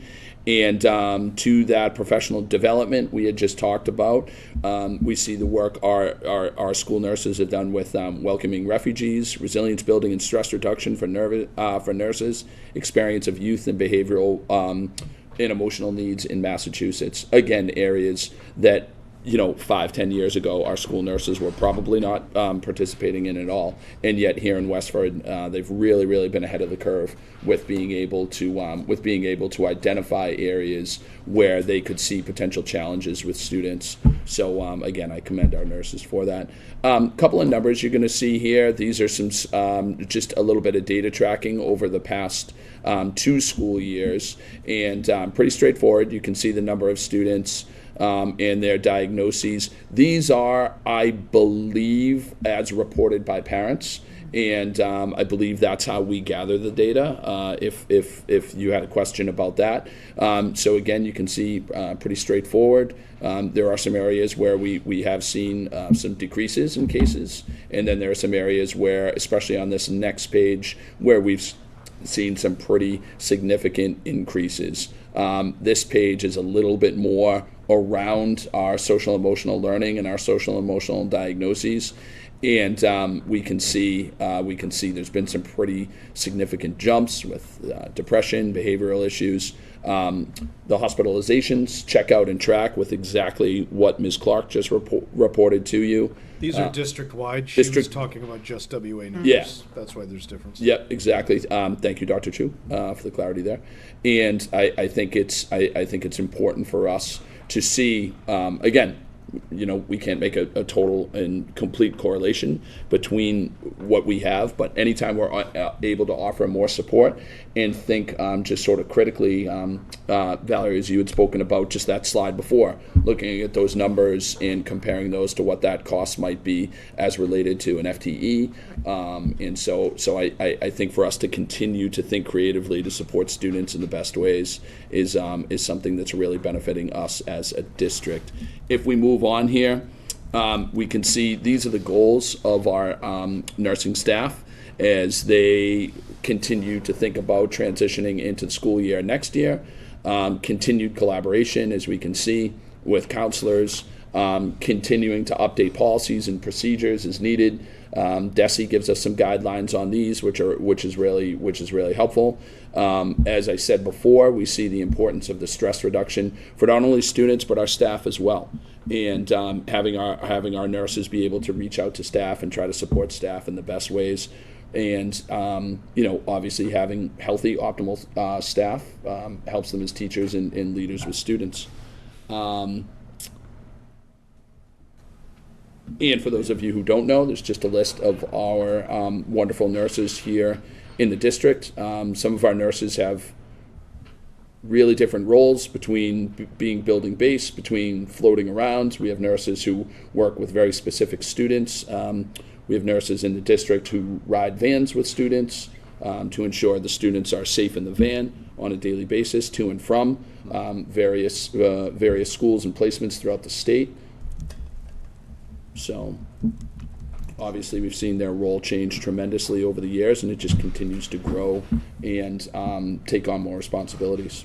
So I know I was trying to be sensitive to our time frame. Yeah. I know that was a brief. Great. Nope, that's, Usually Gerard is more wordy than that, but tried to stop it tonight. Questions about that? nope, pretty straightforward, I think. Okay. Appreciate that. Thank you so much. Awesome. Thank you. Thank you, folks. Thanks, Red.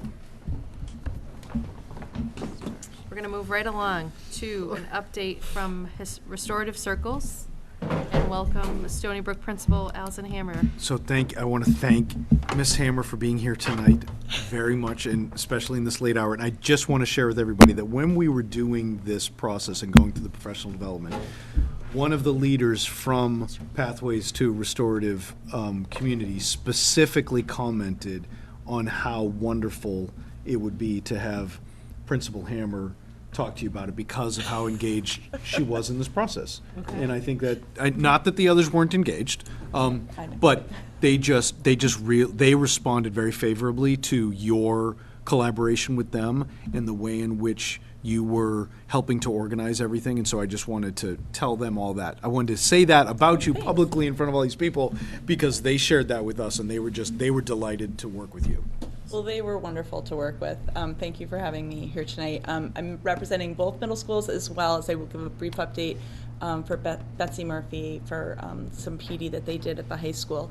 So we had this slideshow is going to go through our training and some surveys that we did with staff who went through the training, as well as student participation in circles and some survey data that we did with students. What we didn't realize is some of our students had more than one circle in 2 different classes, and I did not realize that when I sent out the survey, and they could only fill it out once because that's normally how I do things with surveys with kids.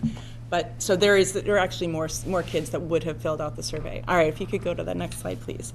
So our staff training took place here. Actually, we had 10 hours of in-person training over the course of three separate days, and in between each of from session 1 to session 2, session 2 to session 3, we had 6 hours of coaching. And so they would set up half-hour slots where people could Zoom in and get coaching, and I got to observe one of those coaching sessions, which was awesome to see that this teacher didn't even think she was going to do a circle in class, and by the end of within 20 minutes, she had a plan for a circle that she was going to run at the beginning of her civics action project. So it was pretty amazing, and I got to see that.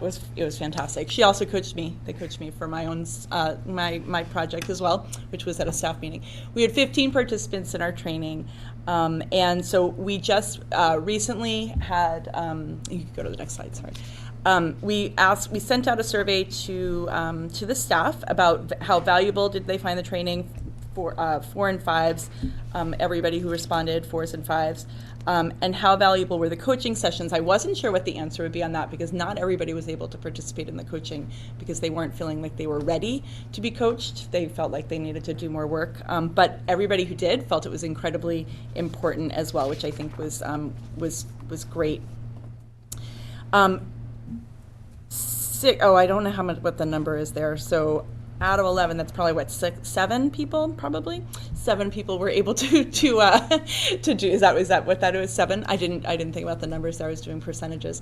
So have you been able to conduct a restorative circle with any students? About more than half of our staff were able to, which was fantastic.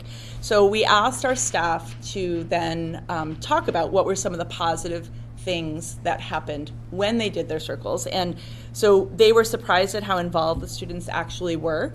There was one story where a teacher said that this child has not spoken a word in class unless directly called upon or in a more individual. And this child was actually, they call it the hot seat. It's the seat right next to the person who's holding the circle. I mean, the piece, the talking piece. And she said, "You're in the hot seat, but don't worry, you'll be fine." And that student did an awesome job, and then the next day in class raised their hand and started to contribute. It was like she said, I didn't expect that. So that's that was pretty amazing. But it really did bring authenticity into the classroom. Students' responses were thoughtful, they were kind, they were geared toward helping others. Students participated appropriately, they were engaged with the circle model and the structure of it. I think they really liked the fact that they had a talking piece, that we used little funky things, like some stuffed animals and fidget things. And I think they liked the fact that they were the one in charge and nobody else is speaking and the teacher doesn't respond. That's actually, I think, also really good because it keeps them going. A teacher said that they held one with the ADL students as well as in their classroom, and both instances were successful. And that we also used them at Stony. We used them to facilitate small group discussions at a staff meeting. It went really well. 7 of the people who had been trained ran circles in the staff meeting about how people were feeling about schedule changes. So it was kind of that was a little stressful, but I didn't know how that would go. But it did go very, very well. And what was nice is that every staff member was able to share how they felt. And that doesn't always happen at a staff meeting, as it doesn't always happen in a classroom. The question about how prepared do you feel to help your colleagues to learn about restorative practices and how to conduct them. So there's a mix here, right? We've got a number of people, 7 people are feeling at a 4 out of 5, 2 are at a 2 out of 5 out of 5, but there's still some hesitation. And I think most of that is going to come up in what is needed in order to be able to move forward with this, and the big one was time. So what more is needed to make restorative circles successful at the middle school? So the majority of the staff said that they would need time to plan with trained staff and to practice, meaning the staff within the school who's been trained, because we really do bounce ideas off of each other, and that was really helpful in our sessions as well as through the coaching. Time to practice with staff to help them understand circles, and that's something where the idea of doing that at a staff meeting where staff then are part of a circle And you can't just run a circle because you've been in one, but it does help you have an idea of what it feels like and sort of what the power of that talking piece is, which we would like to use professional development time and staff meeting and or department meeting time. And some there have actually been some circles run in department meetings as well, in the ELA department. And then structured opportunities to practice with students, especially if the groups are the size of a full class. When we ran our circles, they were in much smaller groups, and having 22 to 24 kids in a circle could be difficult. Teachers have done it. There were civics classes, 4 civics classes where there were 24 kids in those classes, and they did it, and it was great. But that's a little bit of a worry for teachers, because it is a lot of time to wait until it's your turn to talk. Sure. And they were very good at holding their till their time, but it is a worry. How can we potentially use restorative circles at the middle school level? So at the beginning of the year, setting a strong classroom culture is one way to really do it. A lot of the questions that we start with are very silly, and also like, how do you feel about things, and really trying to bring kids together so that kids have an idea of who are the people in this room, who are going to be my classmates for the next year. So really trying to set a classroom culture. We are hoping to really use it to build sense of community in advisory. There are lots of things we use advisory for, but a circle is, I will say, I was worried about circles at first. I thought they were all about behavior management, and it is not. It's not, and I was so relieved, because I thought, this is going to work. We can do this at the middle school level. But a way to really bring people together and help them to understand sort of where their classmates are coming from, and to learn to understand them more, and also to have a voice, and people understand what are people in my room, in my classroom, similar to, how are they similar to me, how are they different from me. To introduce a novel or a topic, the civics action projects were all introduced with a circle, and it's not that different from how she did it before, the teacher who was trained. However, she said it was the most engaged the kids had ever been in that civic action. How do you make change? That very, very beginning, because usually they're like, I don't know, I'm not really sure what to do, but they all had to think of something, and they all had to, and they could hear what all of their classmates were thinking. So it really is a way to sort of introduce something new.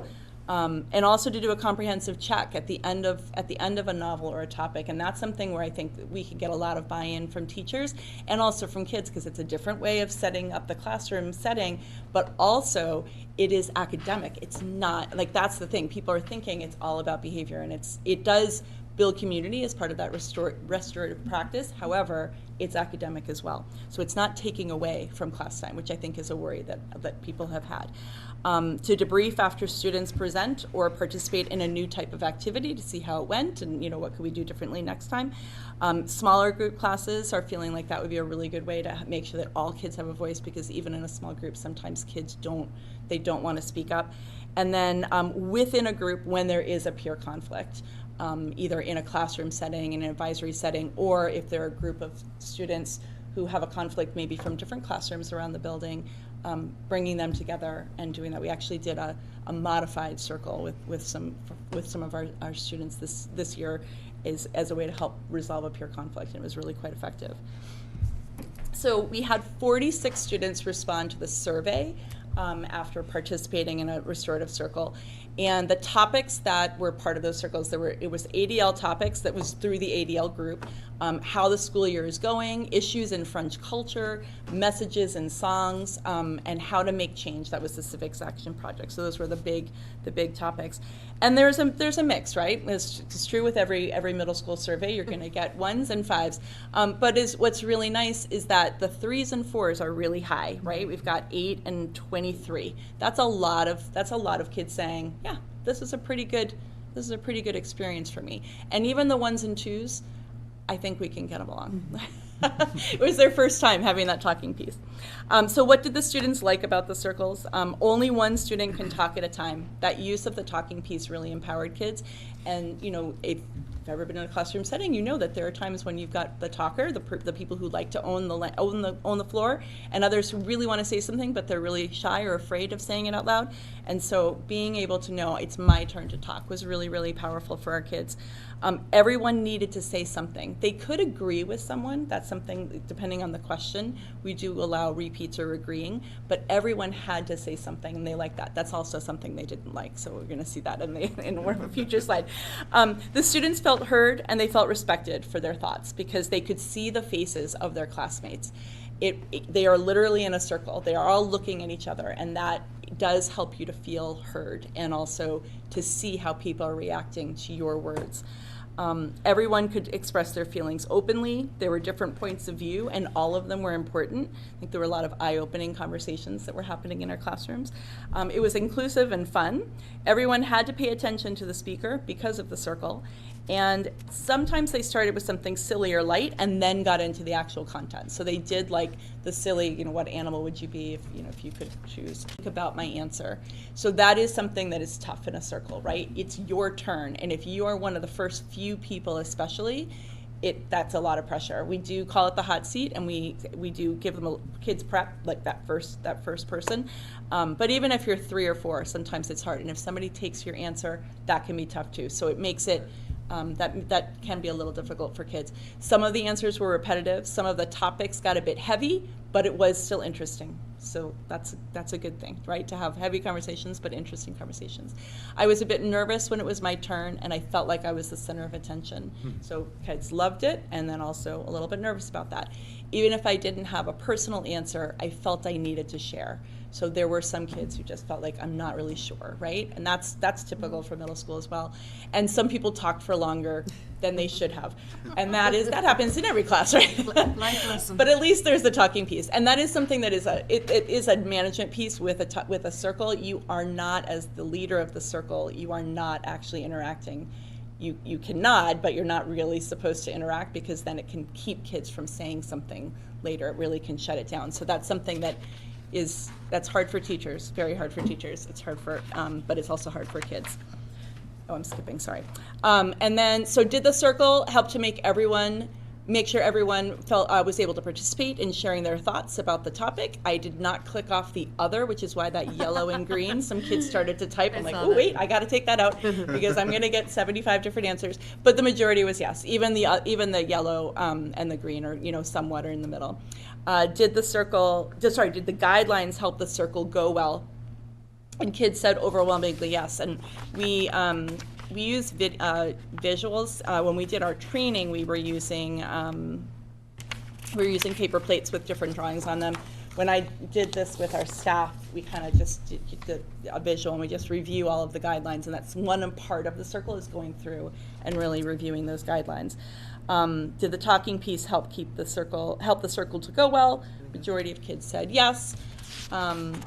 And did you feel that your thoughts and ideas were heard in the circle? This is probably, to me, the most important thing, because it's easy to say, yeah, the talking piece made sure everybody was able to talk and I got to say what I wanted to say, but did you feel heard? That's key.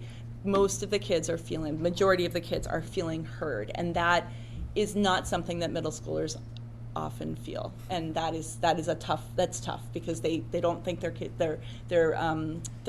peers are necessarily valuing their voice, and I hate that about that, but at the same time it's nice that in this structure it really did help. And do you think that a circle would be a good idea to discuss difficult topics in class? There was a very long answer there, the yellow. What it goes on basically to say is yes, except sometimes it can get, if people are taking it seriously, that one in the middle. But the majority of the kids are saying that it would be difficult. It would be good for difficult topics. I think there's a sort of a safety in the fact that everyone's going to say something, but I'm not going to have to worry about being spoken over. And then we asked the kids, how could a circle be used? So these are all kids. what kids said. I think it's a great idea, and it could be used at the beginning of the school year to get to know people's names and get to know the students more. It could also be used to talk about more heavy topics as well without students talking over each other. That's a big worry for kids. It was very helpful to learn everyone's ideas, so we got a clearer view on the topic. And even if not everyone may favor this activity, I love how they introduced this one, I still think that it is beneficial to have different ideas be incorporated for their learning, just to know other people's views. I also think that it is a good activity that will help you build courage over time. And that right there was huge. Now, obviously, our kids are awesome, right? These are quotes from them, but they're very thoughtful. And I think the training that we went through, Tim and I, as administrators, were both in there, and Patty Demmons was there as well. And then we had teachers who were truly invested in it. And it was a really wonderful experience. And I think there's a strong commitment among the staff to really help bring this to throughout both of the middle schools, using through advisory or other ways. And I think that the idea of training the trainers, right? We have that's a great way for us to do that. I also have an update from Betsy Murphy, and then you can ask questions after if that's okay. So Betsy Murphy she also went through the training with the same people. On the March 5th full day PD for all of WPS, she ran a workshop. We had a great, I don't know if you remember, our professional development at the high school for the middle schools and the high school was phenomenal. People could choose classes to go to, and our staff led these sessions. She led a session about restorative justice where she had 9 people come to her sessions. We did limit the number of people who could attend sessions, but she had 9 people come to learn basically what is restorative justice, restorative practices, what are these circles, and also they practiced one with the staff. So that was a sort of an introduction to it. There were middle school and high school people who participated. And then on March 27th for the half-day PD, they had an hour of training on AI, and then they ran circles for the staff. The department heads all ran circles for the staff, and to try to figure out how are you feeling about this, which is, I think, a great, sort of that similar, like to summarize after, say, a novel or a topic or a unit. It was a great way for them to get an idea. So I'm just going to read what she wrote because I was not actually there. So the second hour, she did a quick overview of the community circles and how they would benefit at the high school level, and then they did their own circle. They broke into department circles. There were 7 different groups, and we did the protocol of an opening, questions, closing for a circle with a discussion around AI for people to share what they had learned or the questions that they still had. And they learned the benefit of a circle conversation with one person talking at a time and all participating around the circle. And I think that's something, our middle schoolers say, I want to be able to talk. Well, I think our staff also want to be able to share their thoughts, and we don't always have opportunities to do that. So those two days of introduction at the high school, what's great is there's a commitment there, knowing our middle schoolers are going to have more of this. When they get to the high school, they want to continue that and really keep it going, which is So it won't be like fantastic. a foreign concept at Right. WA. Exactly. So, and one of the only differences is that while Betsy was going through the training, and there were a couple of different administrators who joined her for some of them, they actually did a number of sessions. They were all online. Theirs was all virtual, and they were connected with other high schools around the. Still, it was with Pathways, same group, but instead of, you had the in-person specifically for our middle schools, focusing on middle school, and so WA joined these virtual sessions that were connecting them with other high schools, and so then yes, she then took that and then used it to model it for folks. So that's the process that they're working on. And I think the modeling piece, at our staff meeting, I ran one of the circles, and I asked them at the very end, like, the last question was, how did you feel about this circle? How did you feel about it? And people were worried about it, that when they found out we were doing it. I think they're like, are you serious? You're going to make us do a circle? But they were worried about it, but they felt good about the fact that they were able to share their opinions about something that was pretty important, schedules. And and they were able to be, and also hear what other people were thinking from different departments, different grades, different areas of the building. They maybe wouldn't have had a conversation, because oftentimes when we have those, we have discussions among staff, it tends to be a few people talking to each other. It's not a group of 7 or 8 people talking at this, about the same thing together, all listening to one another, because smaller conversations happen. So I think that was a great way for everyone to really have that experience. Do you have plans then, Alison, for the upcoming year to like continue that, to really embed it? Because you know yourself, it takes a long time to really embed practices like that within the building. So, I mean, I think the fact that when we've done it at staff meetings, it's been really effective as a practice model for us. I mean, I plan to continue that. Awesome. Tim really liked that idea as well. Awesome. So we're sort of coming up with different ways that we can do that during staff meetings or department time. Janet Kierstead ran a circle for her ELA department right after the override, and about what you're worried about for next year. Yeah. It wasn't actually about it, but it was right after. There was a lot of worry in the room, and so it was a way for people to have a voice there as well. So I think, those types of things where we're, using PD time, using department meeting time, using staff meeting time, as a way to really give people access to it, like this is what it is like, and then expanding the actual training, and that's where, like, we do not have official plans for that part yet. but it's important to all of us, and we were talking about, Tim and I have talked about advisory time and having specific, not right away, obviously advisors are not trained yet in it, but once they are, having specific days where everybody's doing a circle. We've done things like that before with other types of topics in advisory, so this would be a way for us to, to really give them that tool and that practice. Yeah.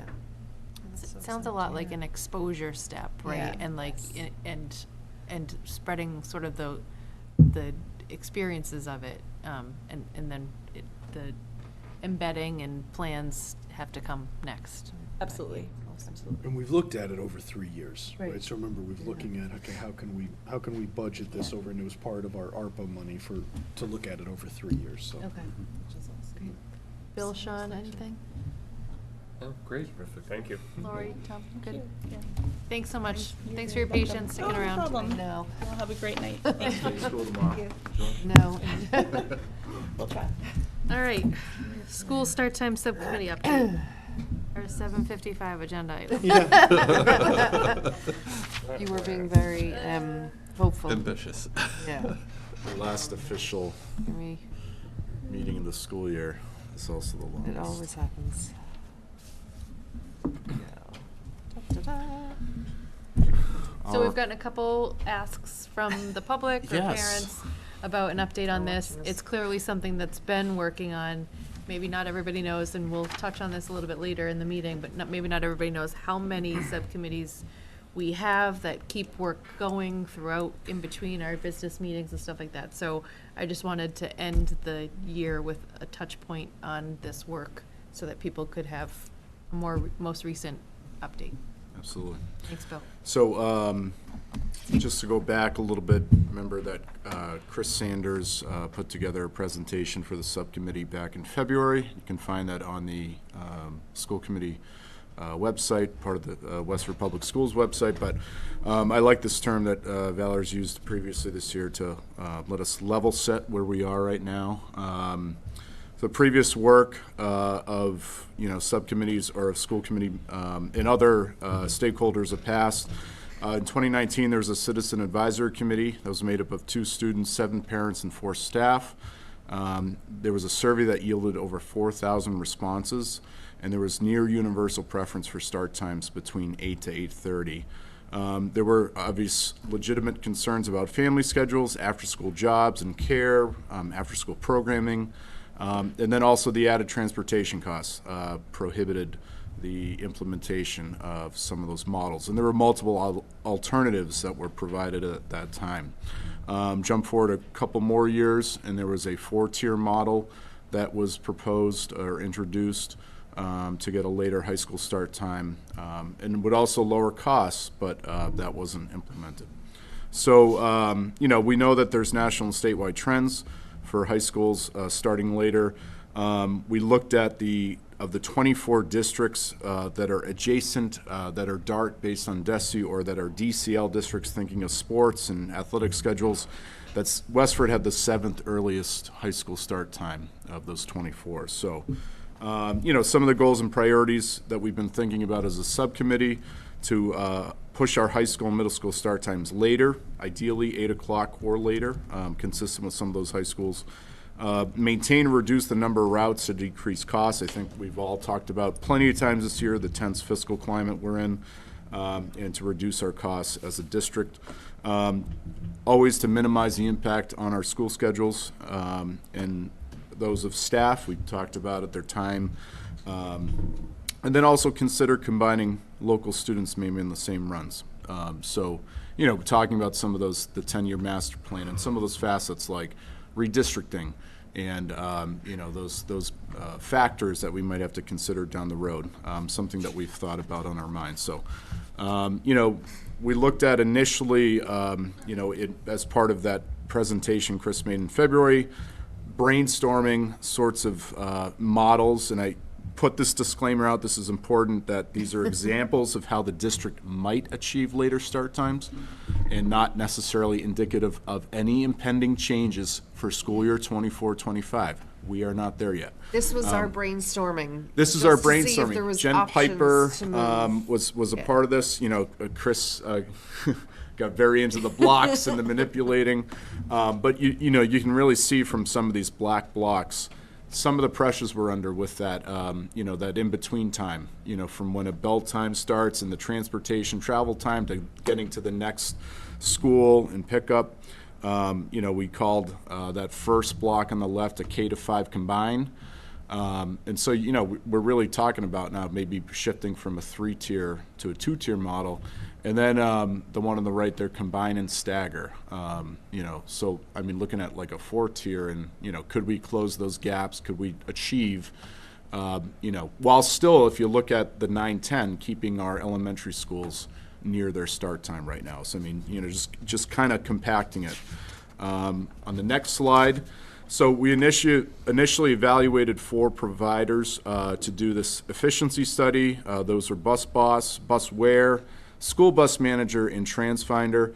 This would be a bus routing and efficiency study, basically using their software up front to look at some of those things like route optimization, ridership numbers, how do we kind of reduce those routes and maybe look at some of those scenarios where we could achieve some of those goals.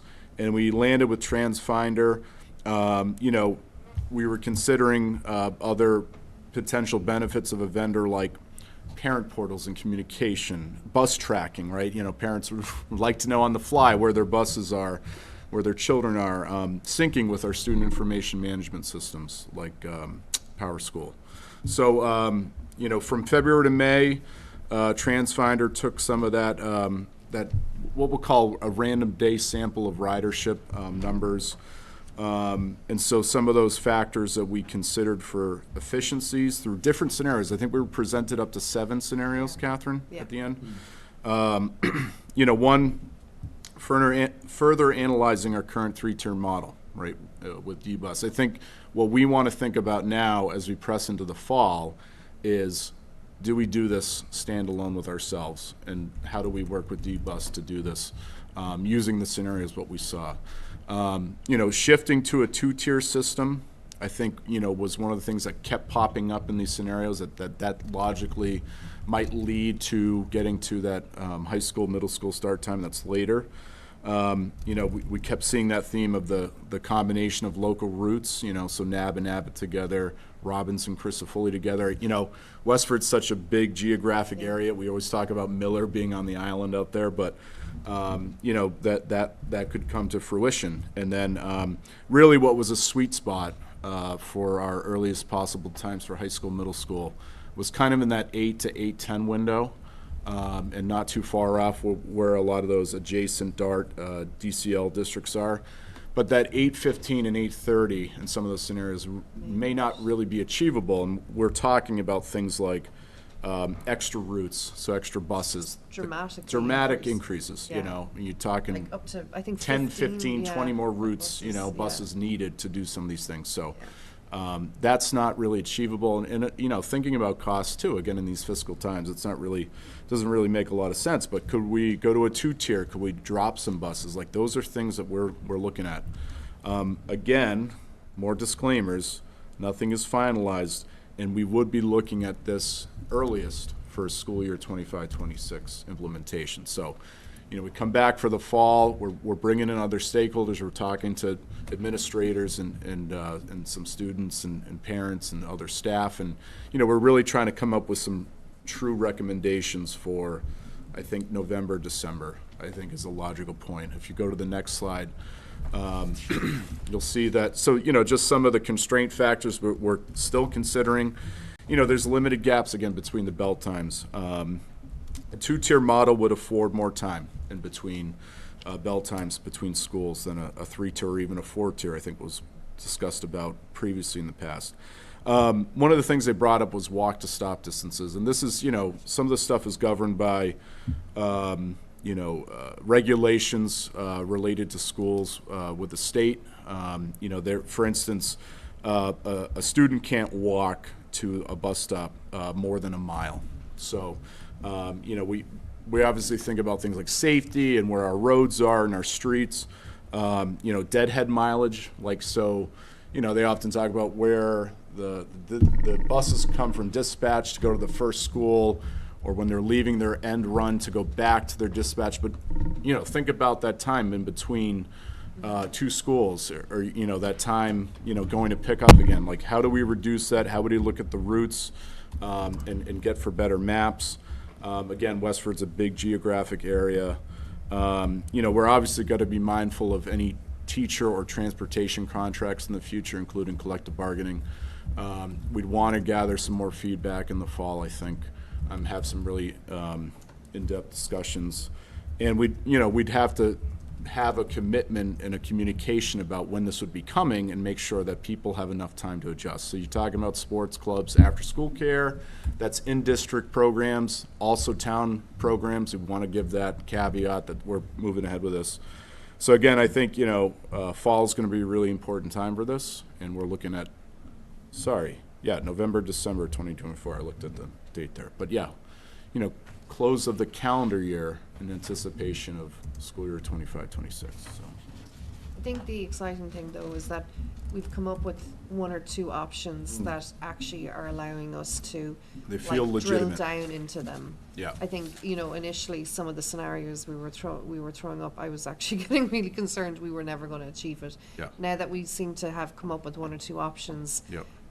like, now we've got to look at them in terms of what do they look like on half days, you know, early early release days. What do they look like in terms of length of bus ridership, like, you know, time kids are on the buses and stuff like that. So this is really now, I think, where we get down into the nitty gritty. The first half of this year was really just seeing, like, do we actually have some viable options? Yep. And Jen was really terrific in Yeah. getting that ridership data Yeah. very quickly to TransFinder. Yeah. And having a good glimpse of that. So, Great. yep. Thank you. You're welcome. Other members have any other quick questions? Okay. All right. Thank you. Thank you. We are on to our superintendent evaluation next. So while Catherine pulls that up, well, for anyone listening at home, the MASC has a best practice for superintendent evaluation. It uses a rubric out of the Department of Elementary and Secondary Education. Westford has, as a committee, we have sort of helped like evolve over the last couple years. It, you know, originally felt like goals were presented and not talked about maybe until the spring, when an you'd be like trying to create an evaluation, and we've tried to keep working on that process. We have the superintendent evaluation subcommittee now, where we've, I think, have some check-ins throughout the year. Hey, do these goals make sense? What would the success criteria look like? How are things going in the fall? Let's talk about a mid-year review. And then, and then a spring check-in, and then what does the evaluation evidence look like? So the rubric that you'll see, that the public will see displayed is a form provided to us that we edit, so it's sent out to the outgoing members as well as current sitting members, but not new members. And the subcommittee took those 7 discrete evaluations and worked to create a composite evaluation, because it's really important that the superintendent has one evaluator, which is the committee, not 7 evaluators. That would be really hard to, to sort of Right. please 7 different people from different backgrounds who are consuming the experience and information in different ways. So if it's a discrete rating, Sean and I worked on taking the median and the average of those ratings. And then where the comments are, we tried to represent what was said. Sean, I applaud, making it short and sweet a little bit this year. Previous members sometimes went on very lengthy, and you can read all individual Right, you can see evaluators. that. ascertain who the writer was. They are all available in our packet, as will this version once we vote on it tonight. So, Tom and Lori as observers for tonight, or to ask any questions. And for Bill, Sean, myself, and Catherine, if there are any spots where we felt like we want to make, you can always propose an amendment. I don't feel like my voice was heard here, or this makes sense to change this. This is a living document until we vote on it, so. Sorry, can you Or start? do you want to? Yeah, I'm just gonna walk through them. So if you are remembering Dr. Chu's goals, there's a professional practice goal on the 3rd and final year of the NSIP program, the new superintendent induction program, that was Pull it down. rated as met. There Oh, was. okay. Yeah, That was- they're out of order there. I know, Yeah. it always tripped me up. The student learning goal was the sense of belonging. We just heard tonight about restorative circles. It was also touched on that those elementary students, small groups, the composite rating for that was significant progress. The master plan, 10-year master plan, fell under district improvement goal 1. That was rated as met, and the district improvement goal 2, equity audit, was rated as met. And if you remember at the mid-year review, we adjusted that to be a 2-year goal. Do you want to go back up? Sure. So then the other piece, for someone who has never evaluated an educator or is not in the industry at all, there are something called standards, where at the beginning of the year, the proposal of the new goals will include a recommendation and proposal of which particular Standards. indicator Indicators, yeah. underneath the standards are going to be rated on and focused on this year. Obviously, there's like 20-something focus indicators, 20-something indicators. You obviously can't work hard on, you're not doing it well if you're working on 20-something at once every year, right? So the understanding is that we are rating you on what you have chosen to be focus indicators, what we agree to be focused indicators for the year. And if there is 2, then that becomes together the overall rating. If it's just 1, then that becomes the overall rating for that standard. So for instructional leadership, the chosen one was data-informed decision-making. That rating was proficient. And there's some comments under there. For management and operations, it was fiscal systems. You received an exemplary rating of that one. And That was a lot of work that everybody did. for family and community engagement, it was a focus indicator of engagement, and that received proficient rating. And the final one is professional culture. Under that was the focus indicator communications, which also received a proficient rating. So there's comments under each one. I'm not going to spend time going on that. You obviously will have access to this.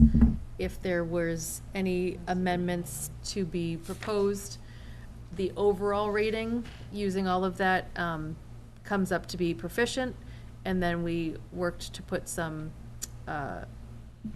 context and some narrative to go along with that, to give some comments there. Anything you want to add, Sean?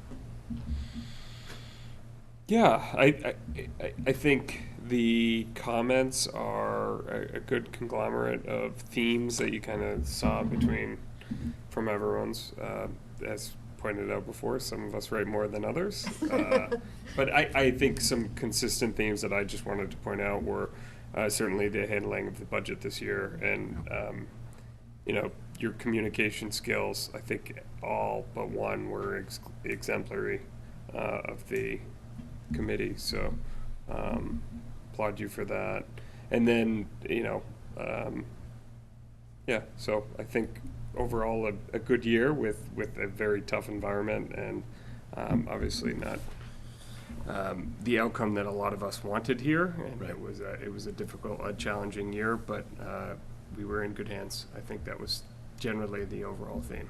So Yeah, I thought it was, any other reflections, but I thought it was very satisfying to see exemplary, because knowing what that rating is defined as being like that we feel that work it could have been a model for other area districts in the state or something, so in the region, in the state. So I think that spoke to how calmly, confidently you led us through all of those difficult conversations, and the specificity that we continued to provide to the community with the trade-offs and the decisions that, the votes had.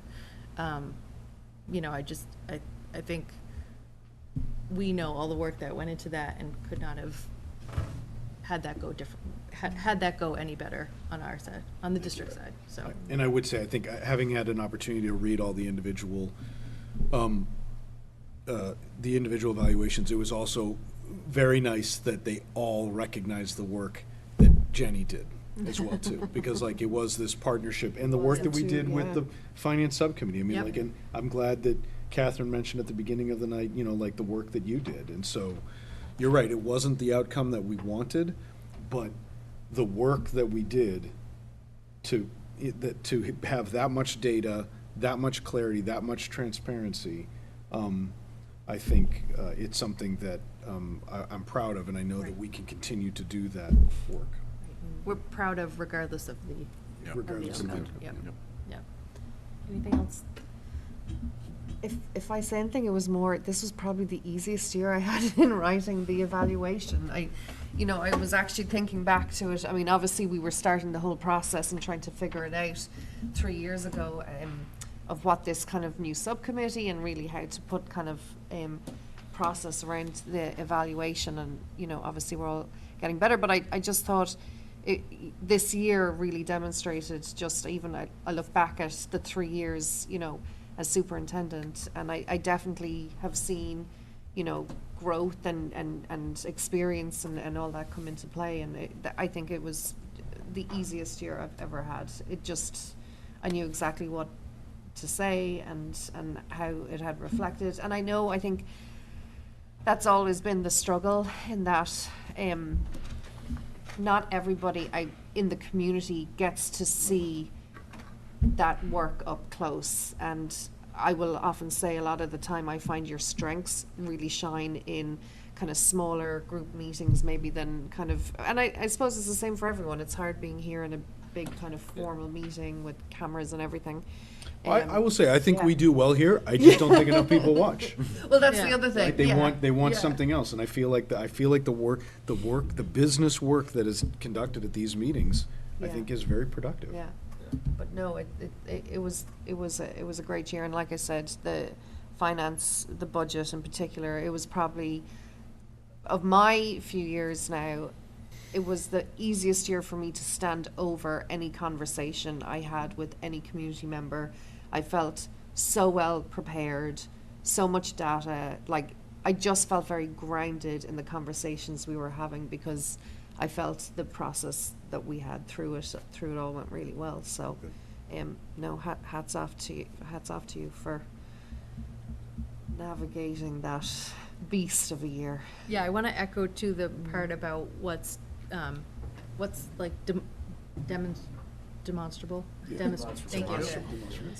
Like, we talk about a lot about what's evidence, what's success criteria, because as you said, not everything is available to someone at Market Basket, right? And I thought this year, especially these goals, felt very easy to see. Okay. And so that, again, I thought, when I sat down, made it a lot easier. Yeah. There wasn't, you know, I think it was last year, there was like some personnel mentoring, like that became What's that harder look for us like, to right, see, yeah. yeah. So, something just keep in mind, I think, as we continue to iterate through these, that, you know, Right. the thinking through the success criteria and the evidence as you decide on a goal is so crucial to the outcome at the end of the year, Right.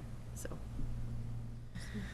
Okay, any changes, edits, final thoughts? Thank you to Sean and yourself. I mean, it's not an easy job trying to No, Sean really led it, so I appreciate battle that. it. But I Yeah. did feel like reading everyone's, you know, there was definitely very obvious themes, which was nice. Yeah. Yep. So, thank you. So if there's no changes, I would take a motion to approve the composite evaluation, and you're welcome to abstain. So moved. Second. Okay, sorry, I missed that. That was Sean and Catherine. Any final thoughts? Okay, Bill? Aye. Sean? Aye. I don't know why I'm doing the roll call. Valerie? Aye. Aye. Abstain. Abstain. Great, thank you. 4-0. Okay, and we'll put that in a PDF form and in the packet for tonight's meeting. We're going to fly through some school committee goals, reflections. Yep. This is new to us to be sort of rating ourselves. And, you know, the year, I think we're sort of learning, right? So we're like on Yeah. year zero, sort of Yeah. making ourselves goals and reflecting on them and holding ourselves accountable for that.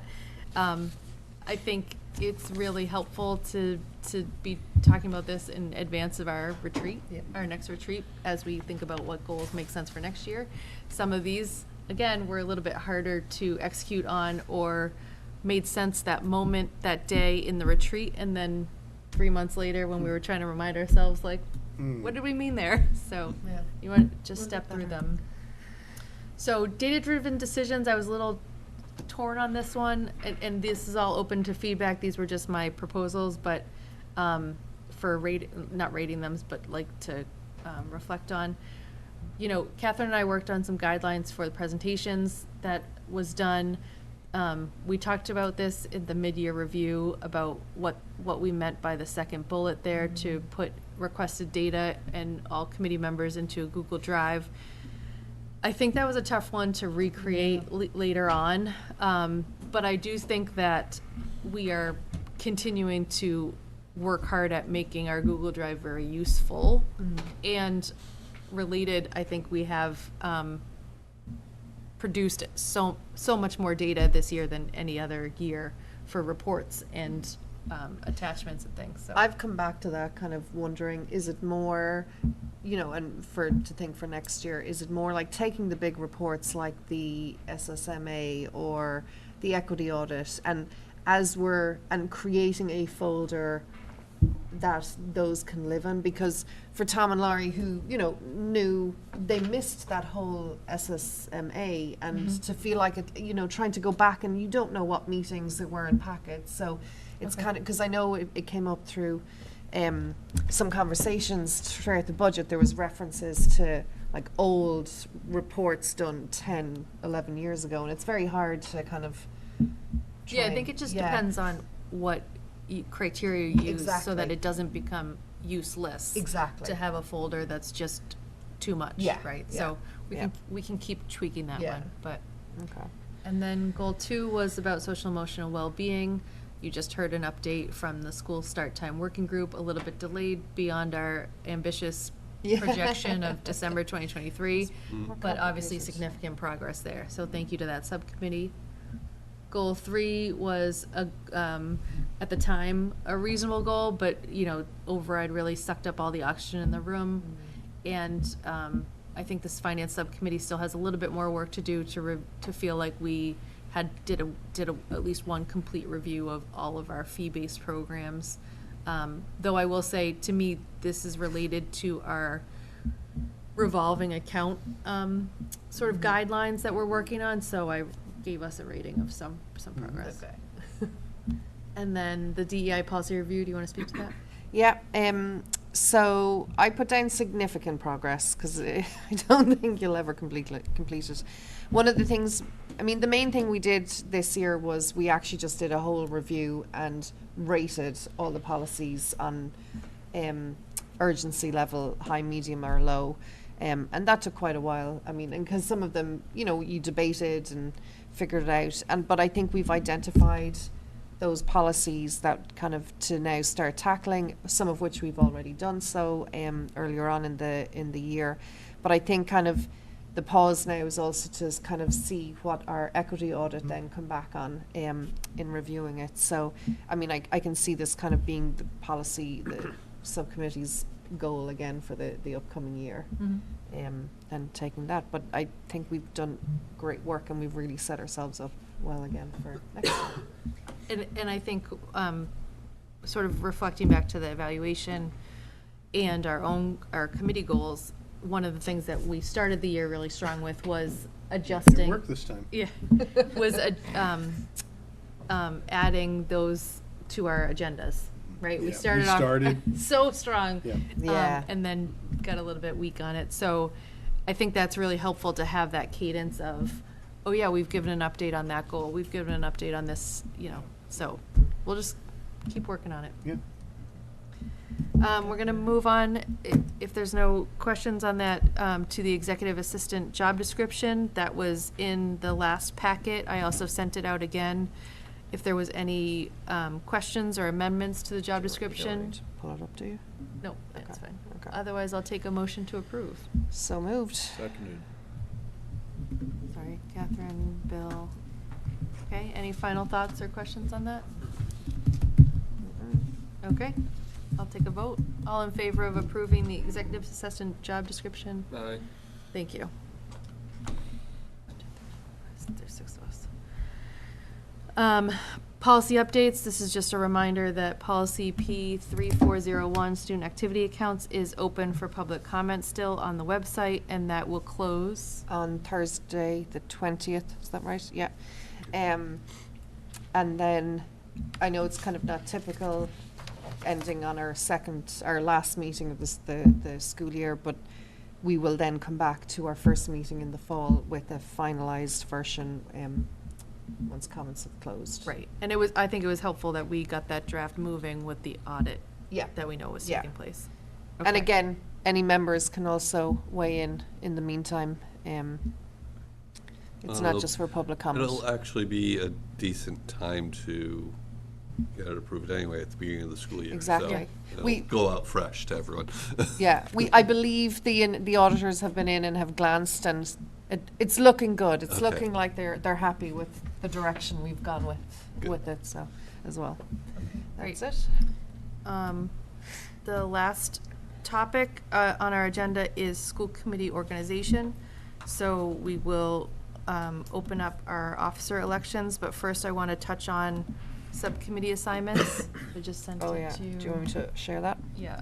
Okay. So some of them are still a work in progress. I beg for forgiveness that just didn't fit. And I think there's still some wiggling around to do, but I think it's important to show all the work that we sit on and the membership that we have. So we do have, I would say, more than 3 active subcommittees that meet mostly during the day between our business meetings at night, that we are so grateful that members can carve out some of their time to work on things between and get some of this important work done.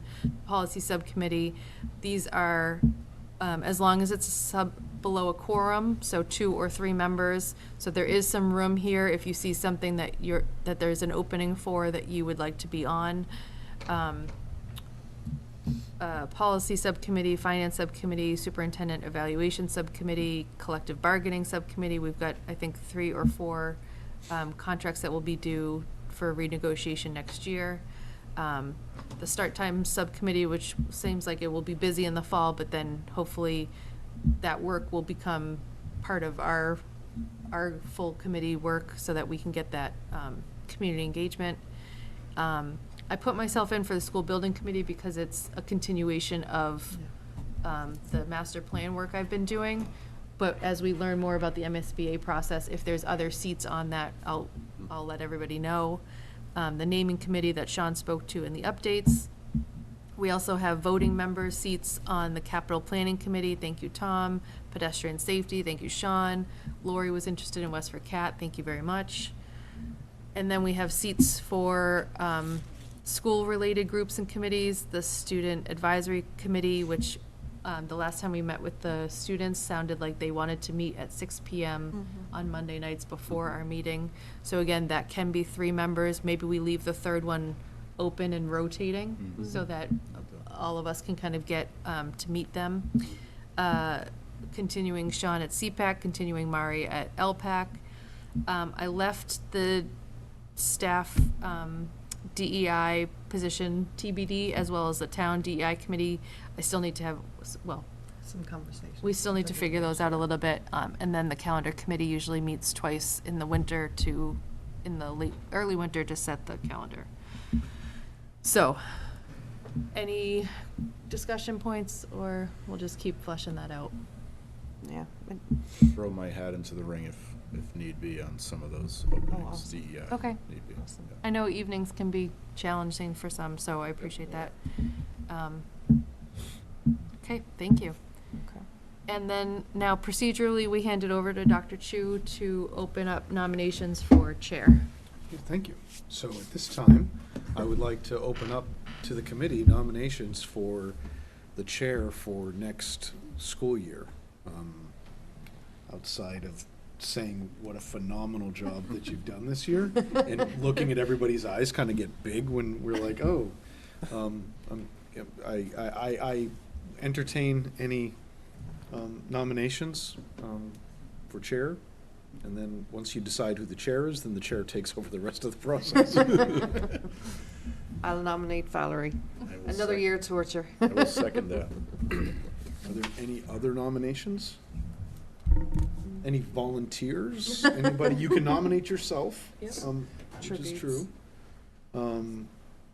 It's a great gig, but It's a great gig, right? I feel like I'm going to be an auctioneer. Hey, whatever. So that being said, if I could call for, it doesn't have to be roll call, right? no, I I don't don't think so. think so. So First of all, does Valerie accept I said was about to nomination? say, she I accepted. don't even think that's part of the process. But, You can do it as you but will, but- it plays into my vote. Thank you. Thank you for that consideration. It has been a very hard year. I'm hopeful for a restful summer to help reset, but I do think that we are not out of the woods, and I can't imagine not being in the role for the challenges that we know are still ahead. So I very much accept. thank you. Okay. So all in favor of Valerie Do as we do chair it- for the 24-25 school The year? nomination counts as a motion? Catherine motioned and I seconded. Yeah, so we're done. we're- Okay, great. It's affirmed. No getting out of it. All right, fine. All I'll right, turn it over to you. thank you. That's how I'm good at that. So, open to nominations for vice chair. I I'm really great nominate- to work with. I nominate Catherine Clear. Second. Thank you. Any other nominations? Catherine's done a pretty Oh, good job, too. Do I have Do to you have- officially accept the Say that. nomination? Yeah. I'll ride another crazy year with you, Val. All in favor of Catherine as vice chair? Aye. You have to vote, too, did you? Oh, do I? All right, okay. She's like, I abstain. All right, and secretary has traditionally been handed off to a new member as, not quite hazing, but it's a great primer. Can't use that word. It's note-taking at executive session minutes, but the bulk of the business meeting, minutes are thankfully and gratefully done by our executive assistant, Kathy Mucci, so it is just a quick edit. Any nominations for, or volunteers for secretary? No, Laurie, awesome. Lori will Thanks. be that would be great. I'll nominate Laurie for secretary. I would will second that. Tom, you can still get your turn later. Yeah. And Lori accepts because she self-volunteered, so all in favor of Lori as secretary? Aye. And our undying thank you. Okay, great. And my favorite, I will motion to adjourn. Second. Oh, no, so moved? Seconded. Yeah. Thank you. 10:08, holy Well, moly. Here we go. Yeah, thank you. All in favor?